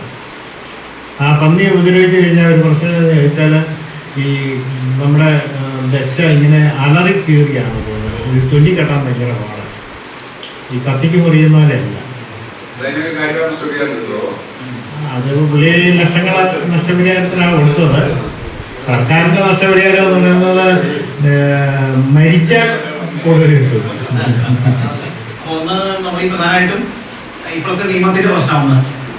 2, നിലവിൽ നമുക്ക് ലഭിക്കാവുന്ന ഒരു പ്രശ്നം ഉണ്ടായാൽ, കൃഷി നഷ്ടം ഉണ്ടായാൽ, നമുക്ക് വന്യമൃഗങ്ങളിൽ നിന്ന് അക്രമം നേരിട്ടാൽ, നമുക്ക് പരിക്കുണ്ടായാൽ, മരണം സംഭവിച്ചാൽ, അതുമായി ബന്ധപ്പെട്ട് നമുക്ക് ലഭിക്കാവുന്ന നഷ്ടപരിഹാരം ഇതെല്ലാം ചേർത്തുകൊണ്ട് പോകണമല്ലോ.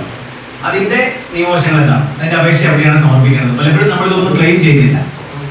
കൃഷി നഷ്ടങ്ങൾ വരുമ്പോൾ നമ്മൾ കണ്ണട ചുടുന്നത് എവിടെ പോകും, ആരോട് സംസാരിക്കും? ഇതിനൊക്കെ പുറകെ പോയാൽ എന്താണെന്ന് ഓർത്ത് നമ്മൾ കണ്ണട ചുടുന്നുണ്ട്. അപ്പം നമുക്ക് ലഭിക്കേണ്ട ന്യായമായ നഷ്ടപരിഹാരങ്ങൾ ലഭിക്കേണ്ട വഴികൾ എന്താണ് നമ്മളത് അറിയുകയും മറ്റുള്ളവർക്ക് പറഞ്ഞു കൊടുക്കുകയും വേണം. ഒന്നത്. 2, ഈ പറയുന്ന കൃഷി നഷ്ടവും വ്യക്തിപരമായിട്ടുണ്ടാകുന്ന നഷ്ടങ്ങളും. അതൊന്ന് സംശയങ്ങളുണ്ടെങ്കിൽ അത് ചോദിച്ച് മനസ്സിലാക്കി വയ്ക്കുക. പിന്നെ ഈ നിയമ ഭേദഗതിക്ക് വേണ്ടി പിന്നെ പഞ്ചായത്ത് പോലുള്ള സംവിധാനങ്ങൾ ഇതിനകത്ത് ഉത്തരവാദിത്വപൂർവ്വം പെരുമാറേണ്ടവരുടെ നിസ്സംഗതയെ നമുക്ക് ചോദ്യം ചെയ്യണം. എന്തൊക്കെ വേണം നമ്മൾ ആവശ്യപ്പെടണം, അത് ചെയ്ത് കിട്ടണം. ഗ്രാമസഭകളിൽ തീരുമാനം എടുക്കണമെങ്കിൽ അത് പഞ്ചായത്ത് മുൻകൈ എടുക്കണം. നമ്മൾ അതിനുവേണ്ടി അണിഞ്ഞിരിഞ്ഞ് നടക്കുന്നതിനും പകരം നമ്മൾ തിരഞ്ഞെടുത്ത് വിട്ട ജനപ്രതിനിധികൾ തന്നെ മുൻകൈയെടുത്ത് ഇന്ന കാര്യത്തിന് വേണ്ടി നമ്മളൊരു ഗ്രാമസഭ വിളിച്ച് ചേർക്കുന്നു, അതിൽ നമ്മളൊരു പ്രമേയം പാസ്സാക്കാൻ പോകുന്നു എന്ന് പറഞ്ഞ ആളുകളെ സംഘടിപ്പിച്ച് കോറം തികച്ച് ഗ്രാമസഭകളിൽ തീരുമാനം എടുത്ത് അയക്കേണ്ട ചുമതല ഈ പഞ്ചായത്തിനെ കൊണ്ടുവരണം. അല്ലെങ്കിൽ എന്താ പ്രശ്നം, അവരതിൽ നിന്ന് മാറിയിട്ട് നമ്മളിങ്ങനെ അതിന് തിരിഞ്ഞു നടന്നു അതിൽ വരുന്ന ഉദ്യോഗസ്ഥന്മാർ കോറം നിർബന്ധം പിടിക്കുകയും ചെയ്യും. അല്ലാതെ നടക്കുന്ന എല്ലാ ഗ്രാമസഭയിലും കോറം ഇടതുകൈകൊണ്ടും വലതുകൈകൊണ്ടും വേണ്ടി നിറച്ചാലും നമ്മൾ ജനുവിനായി വിളിച്ചു ചേർക്കുന്ന ഒരു ഗ്രാമസഭയിൽ കോറം ഇല്ലെങ്കിൽ അതിന്റെ പേര് മാറ്റും. ഇപ്പൊ പഞ്ചായത്തിനെ ഉൾപ്പെടെയുള്ള ആളുകൾ അതിനുവേണ്ടി സമ്മർദ്ദം ചെലുത്തണം. അതേപോലെ തന്നെ ജനപ്രതിനിധികൾ, നിയമനിർമ്മാണ ഉത്തരവാദിത്തങ്ങളുള്ള ജനപ്രതിനിധികൾ അവരുടെ പങ്ക് എന്താണ് വഹിക്കുന്നത് എന്ന് നിരന്തരം ചോദ്യം ചെയ്തുകൊണ്ടിരിക്കണം. അപ്പൊ പാർലമെന്റിൽ നിയമ ഭേദഗതി വരണമെങ്കിൽ നമ്മുടെ 20 MP-മാരും ഒന്നിച്ചു ചേർന്ന് അതിനുവേണ്ടി വാദം ഉന്നയിക്കുന്നുണ്ടോ, ഇല്ലെങ്കിൽ അവർ ചോദ്യം ചെയ്യണം. നമ്മൾ അവർക്ക് സ്വീകരണ യോഗങ്ങളും ചെണ്ടമേളങ്ങളും അറേഞ്ച് ചെയ്യുന്നതിന് പകരം അവരെ അവഗണിക്കുന്നതും ബഹിഷ്കരിക്കുന്ന ഉൾപ്പെടെയുള്ള കാര്യങ്ങളിലേക്ക് പോകണം. ജനുവിനായിട്ടുള്ള കാര്യങ്ങൾ നമ്മളിപ്പോഴും അത്തരം ആളുകൾക്ക് അറിയാം ജനങ്ങളെ വളരെ സുഖമായി പറ്റിച്ചുകൊണ്ട് പോകാം. ഒന്ന്, പല തട്ടിലാണ് അവർ നിൽക്കുന്നത്. 2, വന്ന് സംസാരിക്കുമ്പം അവർക്ക് ഇമ്പകരമായ രീതിയിൽ, അല്ലെങ്കിൽ MP ആണെങ്കിൽ കേരളത്തെയും MLA ആണെങ്കിൽ കേന്ദ്രത്തെയും കുറ്റം പറഞ്ഞ് അവരുടെ പക്ഷത്ത് നമ്മളെ ചേർത്ത് പിടിച്ചുകൊണ്ട് നമ്മളെ ഒരു എന്താ പറയുക വിഡ്ഢിവേഷം കെട്ടിക്കുന്ന ഒരു സാഹചര്യമുണ്ട്. അപ്പൊ നമ്മൾ അത്തരം കാര്യങ്ങളിൽ സമ്മർദ്ദം ചെലുത്തണം. നമ്മളിങ്ങനെ അലഞ്ഞു തിരിഞ്ഞ് കർഷകർ നടക്കണം. ഈ 2-3 മാസം ഏറ്റവും കൂടുതൽ വന്യജീവികൾ നമ്മുടെ കൃഷിയിടത്തിൽ ഇറങ്ങാൻ സാധ്യതയുള്ള ഒരു സമയമാണ്. ഇപ്പൊ നമ്മൾ അത് പറഞ്ഞപ്പോഴാണ് ഒരു കാര്യം നമ്മുടെ നോട്ടീസിൽ കാണിച്ചിരുന്നു. നമ്മൾ പരസ്പരം സംസാരിക്കണം, എടുക്കേണ്ട മുൻകരുതൽ എന്താണ്, അനുഭവങ്ങൾ ഉണ്ടായവർ പറയണം. ഇന്ന സമയത്ത് യാത്രകൾ സൂക്ഷിക്കണം, അല്ലെങ്കിൽ റബ്ബർ തോട്ടങ്ങളിൽ ഇന്നത് ശ്രദ്ധിക്കണം. നമ്മൾ പരസ്പരം നമ്മുടെ ജീവൻ രക്ഷിക്കാനുള്ള പണി കൂടെ നോക്കണം. ഇവന്മാരെ നോക്കിയിരുന്നു കഴിഞ്ഞാൽ അത് ശ്രദ്ധിക്കണം. അത് നമുക്കിടയിൽ ചർച്ച ഉണ്ടാവണം. നല്ല കണ്ടന്റ് തയ്യാർ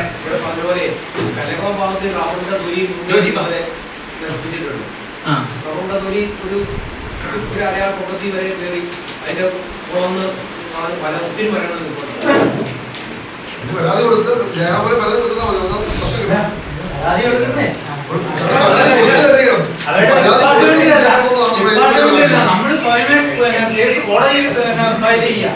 ഒരു 10-100 കേസ് വന്നു കഴിയുമ്പോഴത്തേനും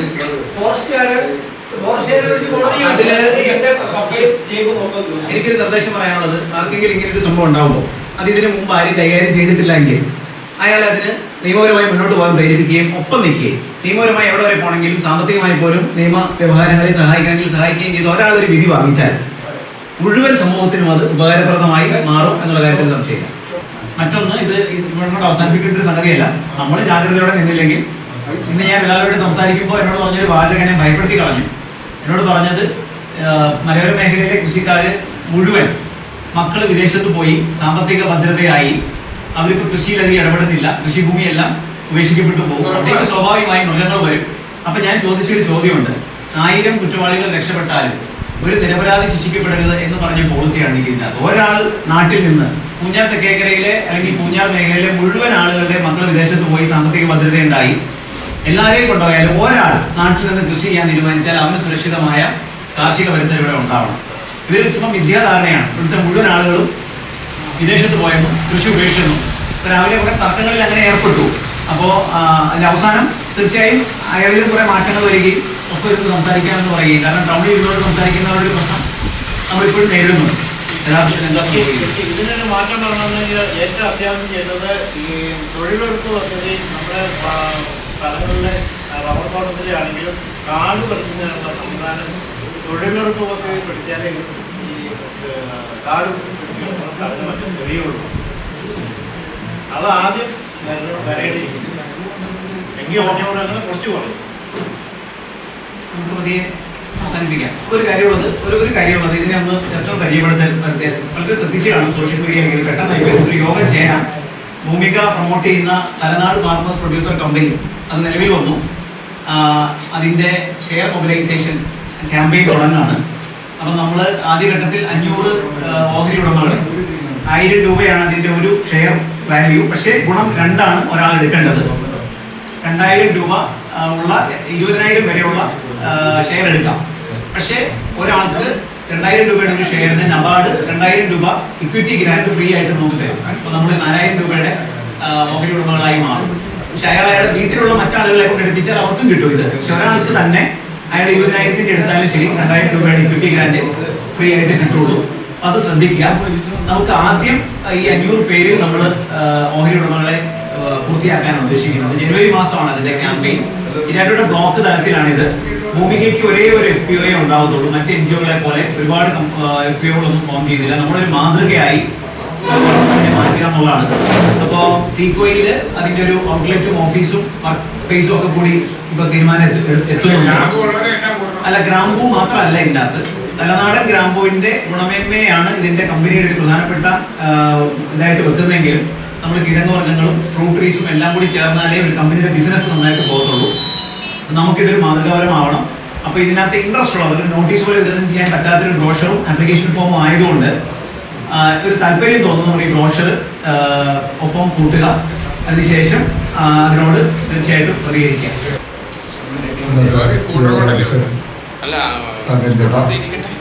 അതുപോലെ വന്യമൃഗങ്ങളുടെ ശല്യത്തെ പറ്റി അതിൻ്റെ നഷ്ടപരിഹാരം നമുക്ക് എങ്ങനെ മേടിച്ചെടുക്കാം എന്ന വിഷയത്തെ പറ്റി ആധികാരികമായി തന്നെ എല്ലാവർക്കും വ്യക്തമായി തിരിയുന്ന ഭാഷയിൽ നമുക്ക് ക്ലാസ് എടുത്ത യോഗത്തിൽ ചേർന്ന് എൻ്റെ വ്യക്തിപരമായ പേരിലും അതിലുപരിയായി ഭൂമികയുടെ പേരിലും കർഷക വേദിയുടെ പേരിലും പ്രത്യേകം നന്ദി പറയുന്നു. അതായത് നമ്മൾ പ്രതികരണ ശേഷി നഷ്ടപ്പെട്ടു, ഇനി എന്ത് എന്ന ചിന്താഗതി ആർക്കുമില്ല. അവന് പറ്റിയാൽ എനിക്കും പറ്റും എന്നൊരു ധാരണയിലേക്ക് എല്ലാവരും മുന്നോട്ട് പോകുന്നു എന്നുള്ളതാണ്. പണ്ട് കാലത്ത് നമ്മുടെ മലയോര മേഖലകളിൽ പറയുകയാണെങ്കിൽ എടാ എന്ന് വിളിച്ചാൽ പോടാ എന്ന് പറയുന്ന അച്ചായന്മാരും അച്ചായത്തിമാരും ഉണ്ടായിരുന്ന സ്ഥാനത്ത് നിന്ന് അറസ്റ്റ് ചെയ്യും അല്ലെങ്കിൽ പോലീസ് വരുമെന്ന് കേട്ടാൽ കയറി ഒളിക്കുന്ന ഒരവസ്ഥ അതുണ്ടാകരുത്. നമ്മുടെ അവകാശങ്ങൾ കൃത്യമായി ചോദിച്ചു മേടിക്കുന്നതിനും അതുപോലെ പ്രതികരിച്ചുകൊണ്ട് നമ്മൾ മുന്നോട്ട് പോവുക. വനനിയമത്തെ പറ്റി പറയുകയാണെങ്കിൽ ഫോറസ്റ്റുകാർക്ക് വനത്തിനുള്ളിൽ മാത്രം അധികാരം മതി. വനത്തിന് പുറത്തിറങ്ങുന്ന എല്ലാ വന്യമൃഗങ്ങളെയും, അത് കടുവയോ ആനയോ എന്തുമാകട്ടെ, ഏത് വന്യമൃഗം വനം വിട്ട് പുറത്തിറങ്ങുന്നോ അതിനെ നശിപ്പിക്കാനുള്ള അവകാശമാണ് കർഷകന് വേണ്ടിയത്. അങ്ങനെയാണെങ്കിൽ മാത്രമേ ഇനി കൃഷി മുന്നോട്ട് പോവുകയുള്ളൂ. ആ കാര്യത്തിൽ യാതൊരു സംശയവും വേണ്ട. കാരണം മലയോര മേഖലകളിൽ ഇപ്പോൾ 50% കർഷകർ അവിടുന്ന് വിട്ടിറങ്ങിപ്പോകുന്നു എന്ന് പറഞ്ഞാൽ നാണി വിളകളും മരങ്ങളും അല്ലാതെ മറ്റു ചെറു കൃഷികൾ വേണ്ടാന്ന് വെച്ചു എന്നുള്ളതാണ് അതിൻ്റെ അർത്ഥം. കാരണം നമ്മൾ വീട്ടിൽ താമസിച്ചാൽ അല്ലെങ്കിൽ മലയോരം താമസിച്ചാൽ മാത്രമേ അവിടെ വാടി ഉൾപ്പെടെയുള്ള കൃഷികൾ നടക്കുകയുള്ളൂ. അത് നമ്മൾ തന്നെ വേണമെന്ന് വെച്ചു. ആ ഒരവസ്ഥയിൽ ഇനി മരം ഒഴികെ, അതായത് റബ്ബർ പോലും വെട്ടാൻ മേലാത്ത സാഹചര്യത്തിൽ എത്തിയിട്ടുണ്ട്. അതുകൊണ്ട് നാം എവിടെ തിരിച്ചറിഞ്ഞുകൊണ്ട് പ്രതികരിക്കുക. ഞാൻ എൻ്റെ കർത്തവ്യത്തിലേക്ക് കിടക്കുകയാണ്. ഇന്ന് ഈ യോഗത്തിൽ അധ്യക്ഷത വഹിച്ച ഭൂമികയുടെ പ്രസിഡന്റ് തങ്കച്ചന് പ്രത്യേകമായി നന്ദി പറയുന്നു. അതുപോലെ തന്നെ നമുക്ക് ക്ലാസ് എടുത്ത ജോമനിക്കാൻ നന്ദി പറയുന്നു. അതുപോലെ ഇന്നിവിടെ എത്തിച്ചേർന്ന വിവിധ സംഘടനകളുടെ നേതാക്കന്മാരുണ്ട്. അവർക്കെല്ലാവർക്കും ഒറ്റ വാക്കിൽ നന്ദി പറയുന്നുണ്ട്. ഞാനൊരു വാക്കുകൾ നന്ദി, നമസ്കാരം.